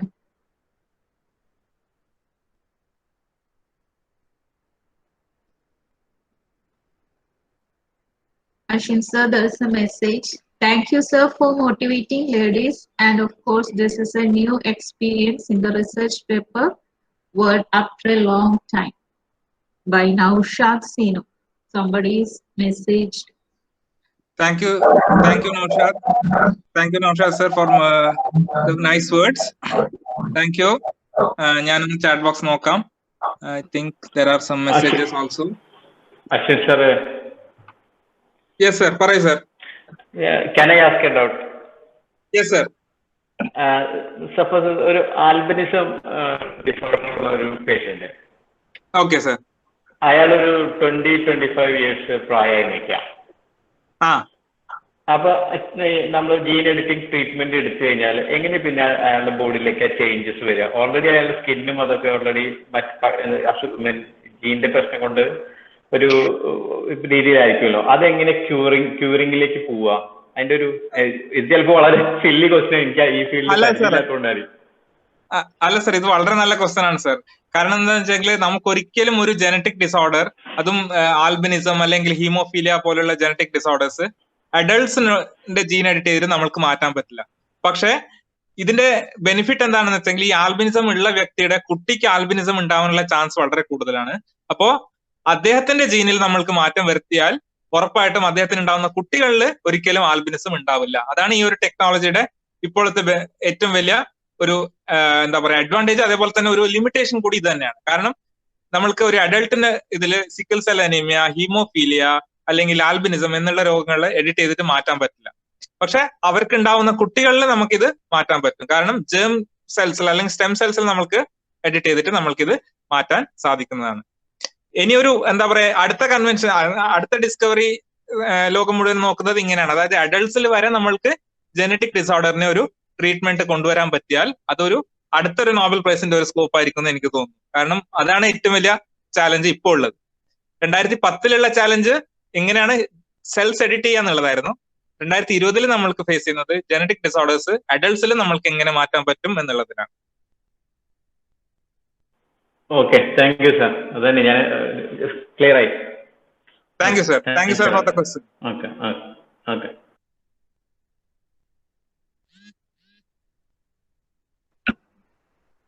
ആര്യ മുകുന്ദൻ ഒരു question ചോദിച്ചിട്ടുണ്ട്. സർ, ബ്ലഡ് ക്യാൻസർ പോലുള്ള ഡിസീസ് പെട്ടെന്ന് ക്യൂർ ചെയ്യാൻ കഴിയുമോ? ആക്ച്വലി ബ്ലഡ് ക്യാൻസർ എന്നുള്ളത് പലതരത്തിലുണ്ട്. അതിൽ തന്നെ നിങ്ങൾക്കറിയാം, ഇപ്പോ നമ്മുടെ സിനിമാ നടിയായ മമത മോഹൻദാസ്, അവർക്ക് വന്നത് ഹോട്ട്സ്കിൻസ് ലിംഫോമ എന്നുള്ള അതും ഒരു ടൈപ്പ് ഓഫ് ബ്ലഡ് ക്യാൻസർ തന്നെയാണ്. ലിംഫ് സെൽസിൽ വരുന്ന ഒരു ക്യാൻസർ ആണ്. അതേപോലെ തന്നെ ലുക്കേമിയ അല്ലെങ്കിൽ ലിംഫോമ എന്നൊക്കെയുള്ള വേറെ ടൈപ്പ് ഓഫ് ക്യാൻസേഴ്സ് ഒക്കെ ഉണ്ട്. അതില് ഈ ഹോട്ട്സ്കിൻസ് ലിംഫോമ പോലുള്ള ക്യാൻസേഴ്സിനെ നമ്മൾക്ക് ഫുൾ ആയിട്ട് നമ്മൾക്ക് ട്രീറ്റ് ചെയ്ത് മാറ്റാൻ പറ്റും. ഇതിന്റെ തന്നെ ക്രിസ്പറിന്റെ തന്നെ ഒരു ആപ്ലിക്കേഷൻ ആയ കാർ ടി സെൽ തെറാപ്പി എന്ന് പറഞ്ഞിട്ടുണ്ട്. Chimeric antigen receptor T cell therapy എന്ന് പറഞ്ഞിട്ട് അതൊക്കെ മോസ്റ്റ് ഇഫക്റ്റീവ് ആയിട്ട് വർക്ക്ഔട്ട് ചെയ്യുന്ന ഒരു ട്രീറ്റ്മെന്റ് ആണ്. നമ്മുടെ തന്നെ മലയാളത്തിലെ സിനിമാ നടന്മാരായ ഇവര് ഇന്നസെന്റ് ഒക്കെ എടുക്കുന്ന ട്രീറ്റ്മെന്റ് ആണ് CAR T cell therapy, which is actually widely used in US. Mayo ക്ലിനിക്കിലും അതേപോലെ തന്നെ ജോൺ ഹോപ്കിൻസിലൊക്കെ വളരെ ഇഫക്റ്റീവ് ആയിട്ട് അത് എംപ്ലോയ് ചെയ്യുന്നുണ്ട്. ഇന്ത്യയിലും അപ്പോളോ പോലുള്ള 1 ഹോസ്പിറ്റൽസ് അത് ട്രീറ്റ്മെന്റ് തുടങ്ങിയിട്ടുണ്ടെന്നാണ് എൻ്റെ ഒരു അറിവ്. സോ ഇങ്ങനെയുള്ള ടെക്നിക്സ് ഒക്കെ ഡെവലപ്പ് ചെയ്യാൻ ക്രിസ്പർ ഒരുപാട് സഹായിച്ചിട്ടുണ്ട്. അതിന്റെ വെച്ചാൽ ഡയറക്റ്റ് ഇൻവോൾവ്മെന്റ് അല്ല, പക്ഷെ അതിന്റെ സ്റ്റെപ്സ് ഒരുപാട് മിനിമൈസ് ചെയ്തിട്ട് ഇഫക്റ്റീവ്നെസ് കൂട്ടാൻ ക്രിസ്പർ സഹായിച്ചിട്ടുണ്ട്. അത് ഒരു ആപ്ലിക്കേഷൻ ആയിട്ട് ഞാൻ എന്റെ പ്രസന്റേഷനിലും പറഞ്ഞിരുന്നു, കാർട്ടി സെൽ തെറാപ്പി. പിന്നെ ഈ അടുത്തൊരു വാർത്ത നിങ്ങൾ വായിച്ചിട്ടുണ്ടാവും. കേരളത്തിലെ ഒരു കുട്ടിക്ക് വേണ്ടി നൽകിയ ഒരു സോൾഗാസെമ എന്ന് പറഞ്ഞ ഒരു മരുന്നാണ്. അതിന്റെ വില എന്നുള്ളത് തന്നെ $2.12 ബില്യൺ ആയിരുന്നു. അത് ജീൻ തെറാപ്പി എന്നുള്ള, അതായത് ഞാൻ കൂടി വർക്ക് ചെയ്ത ആ ഒരു ഫീൽഡായിരുന്നു ജീൻ തെറാപ്പി. ഇതിന്റെ രണ്ടാമത്തെ ഡ്രഗ് ആണ്. ആ ഫീൽഡ് ലോകത്തേക്ക് തരുന്ന രണ്ടാമത്തെ ഡ്രഗ് ആണ്. ആദ്യത്തെ ഡ്രഗ് പാറ്റിസൈർ എന്നുള്ള ഡ്രഗ് ആയിരുന്നു. പോളിഎറിത്രീമിയ എന്ന് പറഞ്ഞ കുട്ടികളുടെ ഒരു ജനറ്റിക് ഡിസോർഡർ മാറ്റാനുള്ള ഒരു മരുന്നായിരുന്നു അത്. ബിജ് സർ ചോദിച്ച പോലെ തന്നെ നമ്മൾക്ക് ഒരു ചെറിയ ഏജിൽ, അതായത് less than 4 years age of children ആണെങ്കിൽ പോളിഎറിത്രീമിയ നമ്മൾക്ക് മാറ്റാൻ പറ്റും. അതിനുള്ള മരുന്നായിരുന്നു പാറ്റിസൈറൻ. പക്ഷെ ഈ സോൾഗാസെമ എന്നുള്ളത് ഇറ്റ് ഇസ് എന്താ പറയാ, അഡൾട്ട്സിലും അത് കുറച്ച് എഫക്റ്റീവ് ആണ്. പക്ഷെ അതിന്റെ പ്രൈസ് എന്നുള്ളത് ഇത്ര ബില്യൺസ് ഓഫ് ഡോളേഴ്സ് ആണ്. അപ്പോൾ ഒരുപാട് എന്താ പറയാ റിസർച്ച് ഇതിൽ നടക്കേണ്ടതുണ്ട്, so that the cost can be reduced. സാധാരണക്കാരനും കയ്യെത്തിപ്പിടിക്കാവുന്ന ദൂരത്തിൽ ഈ മരുന്നുകൾ ലഭ്യമാക്കാൻ ഒരുപാട് റിസർച്ചിന്റെയും അതേപോലെ തന്നെ ജനറോസിറ്റിയുടെയും ആവശ്യമുണ്ട്. Because all the medicinal companies are behind huge amount of money. അതും കൂടി നമ്മൾക്ക് അഡ്രസ് ചെയ്യേണ്ടതുണ്ട്. Thank you Arya for the question. Any other question?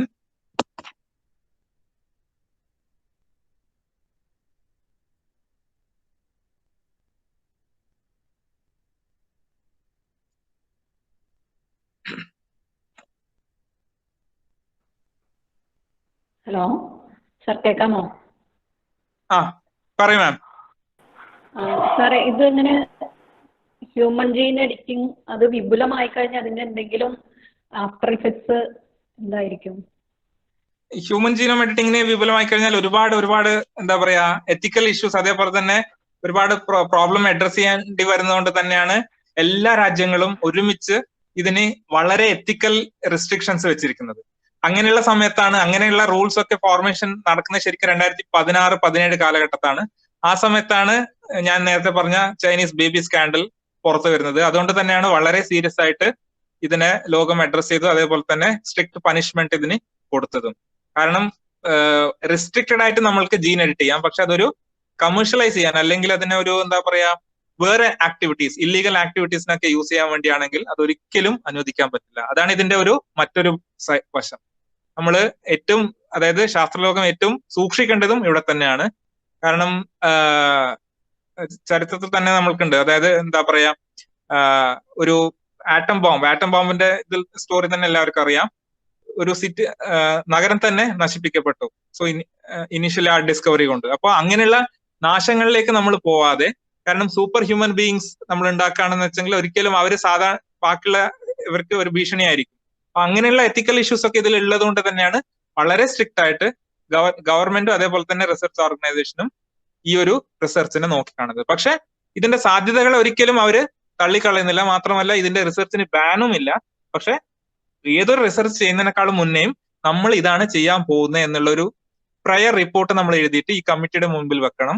അതിന് അപ്രൂവൽ വാങ്ങണം. അതിന് അപ്രൂവൽ കിട്ടിയാൽ നമ്മൾക്കിത് റിസർച്ച് ചെയ്യാം. ഒരിക്കലും നമ്മൾക്കിതൊരു എന്താ പറയാ ചെയ്യാൻ പറ്റാത്ത ഏരിയ ഒന്നുമല്ല. നമ്മൾക്കിത് റിസർച്ച് അലൗഡ് കൂടിയാണ്. Thank you ma'am. Okay sir, thank you.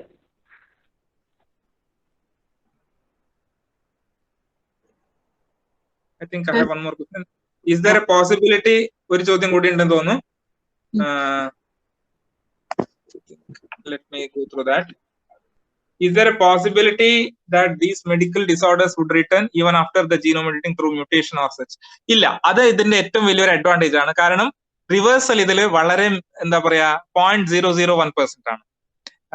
കാരണം ഈ the first cell which actually professor Doudna and Emmanuelle Charpentier edited was a mouse cell. Okay, അദ്ദേഹം അവര് ലാബ് കൾച്ചറിലാണ് എഡിറ്റ് ചെയ്യുന്നത്.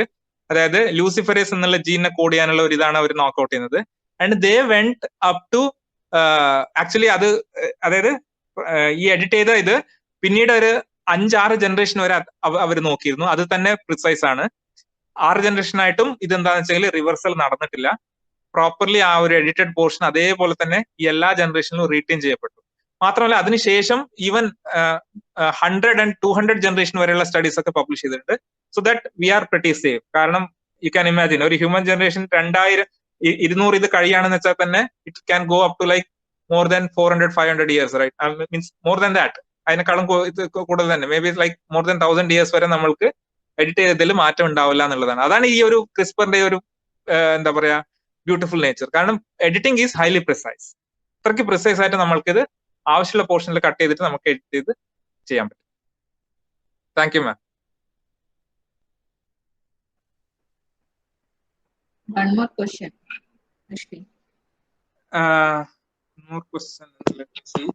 Motor neuron disease aya I think my chat box is bit slower. I think I'm not getting. Fasila, ഒന്ന് വായിച്ചു തരാൻ പറ്റുമോ ഫാസില മാം? Yeah. Motor. Yeah, I got it. Motor neuron disease ആയ amyotrophic lateral sclerosis ഉള്ള cure ഈ discovery കൊണ്ട് സാധിക്കുമോ? Actually, I'm not familiar with that disease. Okay. പൊതുവെ അതൊരു ജനറ്റിക് ഡിസോർഡർ ആണെങ്കിൽ definitely CRISPR can cure that. Okay, അതല്ല അതൊരു എന്താ പറയാ സ്പോണ്ടേനിയസ് ഡിസോർഡർ അല്ലെങ്കിൽ ഡീജനറേറ്റീവ് ന്യൂറോ ഡീജനറേറ്റീവ് ഡിസോർഡേഴ്സ് എന്നൊക്കെ ഉണ്ട്. അതായത് സേ ഫോർ എക്സാമ്പിൾ ആൾഷിമേഴ്സ് അല്ലെങ്കിൽ എന്താ പറയാ പാർക്കിൻസൺസ്, ഇതൊക്കെ ന്യൂറോ ഡീജനറേറ്റീവ് ഡിസോർഡേഴ്സ് ആണ്. അത് ജനറ്റിക്കലി ആയിട്ട് നമ്മൾക്ക് ട്രാൻസ്ഫർ ചെയ്യുന്ന രോഗങ്ങളല്ല. അങ്ങനെയുള്ളതിന്റെ ക്യൂറ് ക്രിസ്പർ ആക്ച്വലി റിസർച്ച് നടക്കുന്നതേ ഉള്ളൂ. പക്ഷെ അതൊരു ജനറ്റിക് ഡിസോർഡർ ആണെങ്കിൽ നമുക്ക് ഉറപ്പായിട്ടും ക്യൂർ ചെയ്യാൻ പറ്റും. I hope I have answered Arya. Okay, I think I have one more question. Sir, I am Srinath Naushad. Whether any disease found out for a baby can be treated or corrected before being delivered? Actually, it's a very good question. കാരണം ഇപ്പൊ എങ്ങനെയാണെന്ന് വെച്ചെങ്കിൽ നമ്മൾക്ക് actually in India for pregnant ladies, doctors are not doing that scan. In abroad and all, in the 3rd or 4th month, they are doing the genetic disorder screening. അതായത് നിങ്ങൾക്കറിയാം down syndrome അല്ലെങ്കിൽ ക്ലാനിഫെൽട്ടർ syndrome എന്നൊക്കെ നിങ്ങൾ കേട്ടിട്ടുണ്ടാവും. ഇങ്ങനെയുള്ള ഒരു listed genetic disorders ഉണ്ട്. അതിനുള്ള സ്ക്രീനിങ് ശരിക്കും when the baby is in mothers womb ആ സമയത്ത് തന്നെ പുറം രാജ്യങ്ങളിൽ ചെയ്യാറുണ്ട്. ആ സമയത്ത് ഇപ്പൊ നടക്കുന്നത് എന്താണെന്ന് വെച്ചെങ്കിൽ അവരിത് ജനറ്റിക് ഡിസോർഡർ കണ്ടു വിച്ച് ഇസ് അൺട്രീറ്റഡ് എന്ന് വെച്ചെങ്കിൽ they are going four abortion. കാരണം അതിനെ എഡിറ്റ് ചെയ്തിട്ട് നമ്മൾക്ക് മാറ്റാൻ പറ്റില്ല. കാരണം ഓൾറെഡി ആ ഒരു എംബ്രിയോ എന്നുള്ളത് 3-4 മാസത്തെ ഗ്രോത്ത് അറ്റൈൻ ചെയ്തിട്ടുണ്ട്. വീണ്ടും എഡിറ്റ് ചെയ്തിട്ട് വീണ്ടും ഗ്രോത്ത് കണ്ടിന്യൂ ചെയ്യാൻ പറ്റില്ല. അങ്ങനെ ഒരു ചാലഞ്ച് ഉണ്ട് ഇതില്. പക്ഷെ after delivery we can do anything. നമ്മൾക്ക് ഇത് എങ്ങനെ ചെയ്യാന്ന് വെച്ചെങ്കിൽ ക്രിസ്പറിന്റെ ഒരു ഓപ്ഷൻ ആയിട്ട് പറയുന്നത് എന്താണെന്ന് വെച്ചെങ്കിൽ before the a couple want to have a baby they have to go for genetic screening. അവർ ആദ്യം എന്ത് ചെയ്യണമെന്ന് വെച്ചെങ്കിൽ അവരുടെ സെൽസ് അവർ ടെസ്റ്റ് ചെയ്യണം. ടെസ്റ്റ് ചെയ്തിട്ട് അവർക്ക് എന്തൊക്കെ ജനറ്റിക് ഡിസോർഡേഴ്സ് അവരുടെ ഇതിൽ വരാൻ സാധ്യതയുണ്ട് അല്ലെങ്കിൽ അവരുടെ ജീനിൽ ഹൈഡ് ചെയ്യപ്പെട്ടിട്ടുണ്ട് എന്നുള്ളതിന്റെ ഒരു സ്ക്രീനിങ് അവർ ആദ്യം ചെയ്ത് കണ്ടെത്തണം. അതിനുശേഷം എന്ത് ചെയ്യുന്ന വെച്ചെങ്കിൽ ഇവര് അതായത് സയന്റിസ്റ്റുകൾ they will go for in vitro, they have to go for in vitro fertilization. Okay, then afterwards fertilise ചെയ്ത സമയത്ത് തന്നെ എംബ്രിയോയിൽ നിന്ന് ഈ ജീൻ എഡിറ്റ് ചെയ്ത് മാറ്റിയിട്ട് നല്ല ജീൻ ഇതാക്കി ഇൻകോർപ്പറേറ്റ് ചെയ്തതിനു ശേഷം embryo will be replanted to mother's womb. That is the way to do human genome editing, which is like not advised, പക്ഷെ how Jiankui did was in that manner. അങ്ങനെയാണ് ഇപ്പൊ ഇതിന്റെ ഒരു സാധ്യത ഉള്ളത്. ഇതിന്റെ മറ്റു സാധ്യതകൾ ഇനി നമ്മൾ കണ്ടെത്തേണ്ടിയിരിക്കും. അപ്പൊ ഇതിന്റെ വേറൊരു അഡ്വാൻറ്റേജ്, വേറൊരു എന്താ പറയാ ഒരു മൈൽ സ്റ്റോൺ എന്ന് വെച്ചെങ്കിൽ നമ്മൾക്കറിയാം സറോഗേസി എന്നുള്ള കാര്യം എല്ലാവർക്കും കേട്ടിട്ടുണ്ടാവും. അതായത് സറോഗേറ്റ് മദർ. ഇപ്പൊ ഒരു സ്ത്രീക്ക് ഇതിന് യൂട്രസിന് അതായത് ഗർഭപാത്രത്തിന് എന്തെങ്കിലും പ്രോബ്ലംസ് ഒക്കെ ഉണ്ടെന്ന് വെച്ചെങ്കിൽ they are going for surrogate mother concept. I think in one of the Malayalam movie also it was also shown very well. Dasharatham എന്നുള്ള ഒരു മലയാളം സിനിമയിലും അത് കാണിച്ചിട്ടുണ്ട് ആ കോൺസെപ്റ്റ്. അപ്പോ ഇതുവരെ ശാസ്ത്രലോകം വിചാരിച്ചത് ഒരു കുട്ടിക്ക് 2 അമ്മ വരെ സാധ്യത ഉണ്ടെന്ന് പറഞ്ഞിട്ടാണ്. പക്ഷെ recent around 1.5 years back in US, one kid was born from 3 mothers. 3 അമ്മമാരിൽ നിന്ന് ഒരു കുട്ടി ഉണ്ടായി. അത് എങ്ങനെയാണെന്ന് വെച്ചാൽ പെട്ടെന്ന് കേൾക്കുമ്പോൾ നിങ്ങൾക്ക് ഒരു സർപ്രൈസ് ആയിരിക്കും. But it is possible. ഞാൻ പറയാം, ജസ്റ്റ് ബ്രീഫ് ചെയ്യാം എങ്ങനെയാണെന്ന് വെച്ചെങ്കിൽ. അതായത് നമ്മുടെ സെൽസിൽ ന്യൂക്ലിയസിൽ മാത്രമല്ല DNA ഉണ്ടാവുക, മൈറ്റോകോൺട്രിയയിലും DNA ഉണ്ടാവും. അപ്പോൾ മൈറ്റോകോൺട്രിയൽ DNA mtDNA എന്നാണ് പറയുന്നത്. MT stands for mitochondria. അപ്പൊ ഈ മൈറ്റോകോൺട്രിയൽ DNAയിലുള്ള മ്യൂട്ടേഷൻസ് നമുക്കൊരിക്കലും ഡയറക്റ്റ് ജീൻ എഡിറ്റിംഗ് കൊണ്ട് നമുക്ക് മാറ്റാൻ പറ്റില്ല. അപ്പോ ഇവരെന്ത് ചെയ്യുന്ന വെച്ചെങ്കിൽ അതായത് ഒരു കപ്പിളിന് കുട്ടി വേണം എന്നുള്ള ആഗ്രഹം കൊണ്ട് അവര് എന്താ പറയാ they actually went for IVF. Okay, they were not conceiving, that's why they went for IVF. ആ സമയത്ത് there was some problem due to the problems in the childbirth. The child was repeatedly dying. Every year they used to conceive and they were like not able to get the good healthy baby. അപ്പൊ ഇവര് test ചെയ്തപ്പോ ഇവർക്ക് മനസ്സിലായി the actual problem is in their mitochondrial DNA. So they actually went for IVF, and in the embryo the entire mitochondrial sequence was replaced from a different mother. അപ്പൊ തന്നെ എന്തായി, the egg was from one mother, mitochondrial DNA was from second mother, and the fertilized embryo was implanted to the third mother. That's why that kid was having 3 mothers. Okay, so this is like the beauty of science. Means ഒരുപാട് റിസർച്ചിന്റെ സാധ്യതയുണ്ട്. നമ്മൾക്ക് മാത്രമല്ല, ഒരിക്കലും നടക്കില്ല എന്നുള്ള കാര്യങ്ങൾ വരെ നമ്മൾക്ക് നടത്തിയെടുക്കാൻ പറ്റും.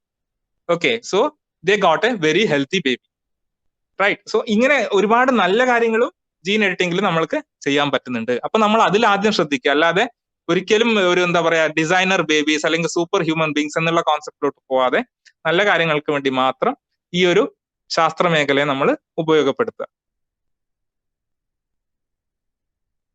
Okay, I hope I have answered. Okay, 4:50 ആയിട്ടുണ്ട്. ക്വിസിന് വേണ്ടി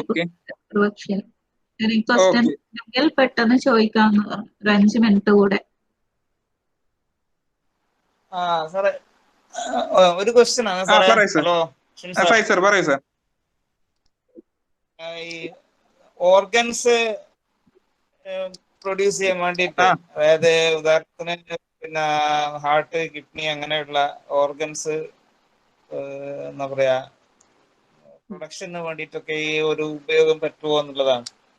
ഇത് actually this like one of the very relevant question nowadays. അതായത് സാർ ഉദ്ദേശിക്കുന്നത് എന്താണെന്ന് വെച്ചെങ്കിൽ നമ്മള് സ്റ്റെം സെൽ ബാങ്കിങ് എന്നുള്ള ഒരു കോൺസെപ്റ്റ് ഉണ്ട് ഇപ്പൊ.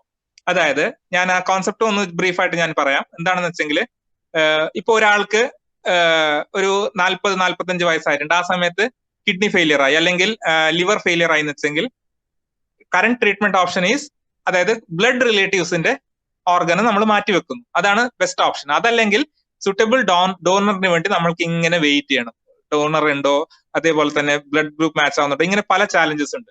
അപ്പൊ ഇതിനൊരു ആൾട്ടർനേറ്റീവ് ആണ് സ്റ്റെം സെൽ ബാങ്കിങ് എന്നുള്ള കോൺസെപ്റ്റ്. അതായത് നമ്മളിപ്പോ സാധാരണ നമ്മുടെ പൈസ എന്താ ചെയ്യുക, നമ്മുടെ കയ്യിൽ പൈസ ഉണ്ടെങ്കിൽ നമ്മൾ പോയിട്ട് ബാങ്കിൽ ഡെപ്പോസിറ്റ് ചെയ്യും. വർഷങ്ങളായിട്ട് ഒരു 10 വർഷത്തേക്ക് ഡെപ്പോസിറ്റ് ചെയ്തിട്ട് 10 വർഷം ആകുമ്പോൾ നമുക്കത് വലിയൊരു എമൗണ്ട് ആയിട്ട് തിരിച്ചു കിട്ടും. അതേപോലെ തന്നെ ഒരു കുട്ടി ജനിക്കുന്ന സമയത്ത് യു മൈറ്റ് ബി നോയിങ്, അതായത് അംബലിക്കൽ കോർഡ് എന്നുള്ളതാണ് ഒരു കുട്ടിയെയും അമ്മയും തമ്മിൽ ബന്ധിപ്പിക്കുന്ന ഒരു ട്യൂബ്. അപ്പൊ ഈ ഒരു ട്യൂബ് എന്നുള്ളത് കുട്ടി ജനിക്കുന്നതോടൊപ്പം ഡോക്ടേഴ്സ് കട്ട് ചെയ്ത് മാറ്റി അത് വേസ്റ്റ് പോലെ അത് കളയാറാണ് പതിവ്. ശരിക്കും പറഞ്ഞാല് there is a huge potential in that. അതായത് ആ അംബലിക്കൽ കോർഡിൽ സ്റ്റെം സെൽസ് എന്നുള്ള സെൽസ് ഉണ്ട്. സ്റ്റെം സെൽസിനെ നമ്മൾക്ക് എന്ത് ചെയ്യാന്ന് വെച്ചെങ്കിൽ we can preserve that for 20 years, 30 years, 60 years. അപ്പൊ അങ്ങനെയുള്ള സ്റ്റെം സെൽ ബാങ്കിങ് എന്നുള്ള ഫെസിലിറ്റീസ് ഓൾറെഡി അവൈൽ ചെയ്യുന്നുണ്ട്. ഒരുപാട് ആൾക്കാർ that was like made common in metropolitan cities like Chennai, Bombay and all from 2013-15 onwards, and even nowadays it is even available in കണ്ണൂരിലും കാസർഗോഡിലും ഒക്കെ ഇതുണ്ട്. Because ഇതിന്റെ ഈ കമ്പനീസിന്റെ ബ്രാഞ്ചസ് ഒക്കെ പല സ്ഥലത്തുണ്ട്. എന്താ അവർ ചെയ്യാന്ന് വെച്ചെങ്കിൽ during the time of childbirth we have to call them. Before that we have to book for stem cell banking, and during the time of childbirth they will come and collect this what we think is the waste of the umbilical cord, right? അവരത് collect ചെയ്തിട്ട് bank പോലെ, അതായത് ആ സെൽസിനെ അവർ preserve ചെയ്യും. ഈ സെൽസിന് നമ്മൾക്ക് എന്തൊരു signal കൊടുക്കുന്നു, എന്തൊരു ഗ്രോത്ത് ഹാർമോൺ കൊടുക്കുന്നു, അതായിട്ട് ഇത് മാറും. അതായത് we can transform the cells if you want heart, if you want kidney. അതിനുള്ള പൊട്ടൻഷ്യൽ ഇതിനുണ്ട്. ഓക്കെ, സ്റ്റെം സെൽ ബാങ്കിങ് എന്നുള്ള ഉദ്ദേശിക്കുന്നത് ഇതുകൊണ്ടാണ്. കാരണം ഈ സ്റ്റെം സെൽസ് ആണ് പിന്നീട് പല ഓർഗൻസും ആയിട്ട് ചേഞ്ച് ആവുന്നത്. ഇങ്ങനെയുള്ള റിസർച്ച് ഓൾറെഡി ഡെവലപ്പ് ചെയ്തിട്ടുണ്ട്. ഇതില് ക്രിസ്പറിന്റെ കോൺട്രിബ്യൂഷൻ എന്താണെന്ന് വെച്ചെങ്കിൽ, എന്തെങ്കിലും പ്രോബ്ലം ഉള്ള ഒരു സെൽസ് ആണ് ഇതിലുള്ളതെന്ന് വെച്ചെങ്കിൽ നമ്മൾക്ക് അത് എഡിറ്റ് ചെയ്ത് മാറ്റാൻ പറ്റും. സ്റ്റെം സെൽസിൽ നമുക്ക് ജീൻ എഡിറ്റിംഗ് വളരെ ഇഫക്റ്റീവ് ആയിട്ട് ചെയ്യാൻ പറ്റും. സോ അതാണ് ഇതിന്റെ ഒരു ബെനിഫിറ്റ്. അപ്പൊ സ്റ്റെം സെൽ ബാങ്കിങ് വഴി നമ്മൾക്ക് ഒരു കുട്ടി ഇപ്പോ 2020 ജനിച്ചു എന്ന് വെച്ചെങ്കിൽ 2040 60 ആ കുട്ടിക്ക് എന്തെങ്കിലും ഹാർട്ടിനോ കിഡ്നിക്ക് എന്തെങ്കിലും പ്രോബ്ലം വരികയാണെങ്കിൽ, if the stem cell banking is good and the cells are differentiating properly, we can develop a heart to that kid artificially. നമുക്കത് ചെയ്യാൻ പറ്റും. അങ്ങനെയുള്ള ഫെസിലിറ്റീസ് കൂടി ഇപ്പോ the whole community, the mankind is availing. So that's about stem cell banking as well as CRISPR's contribution.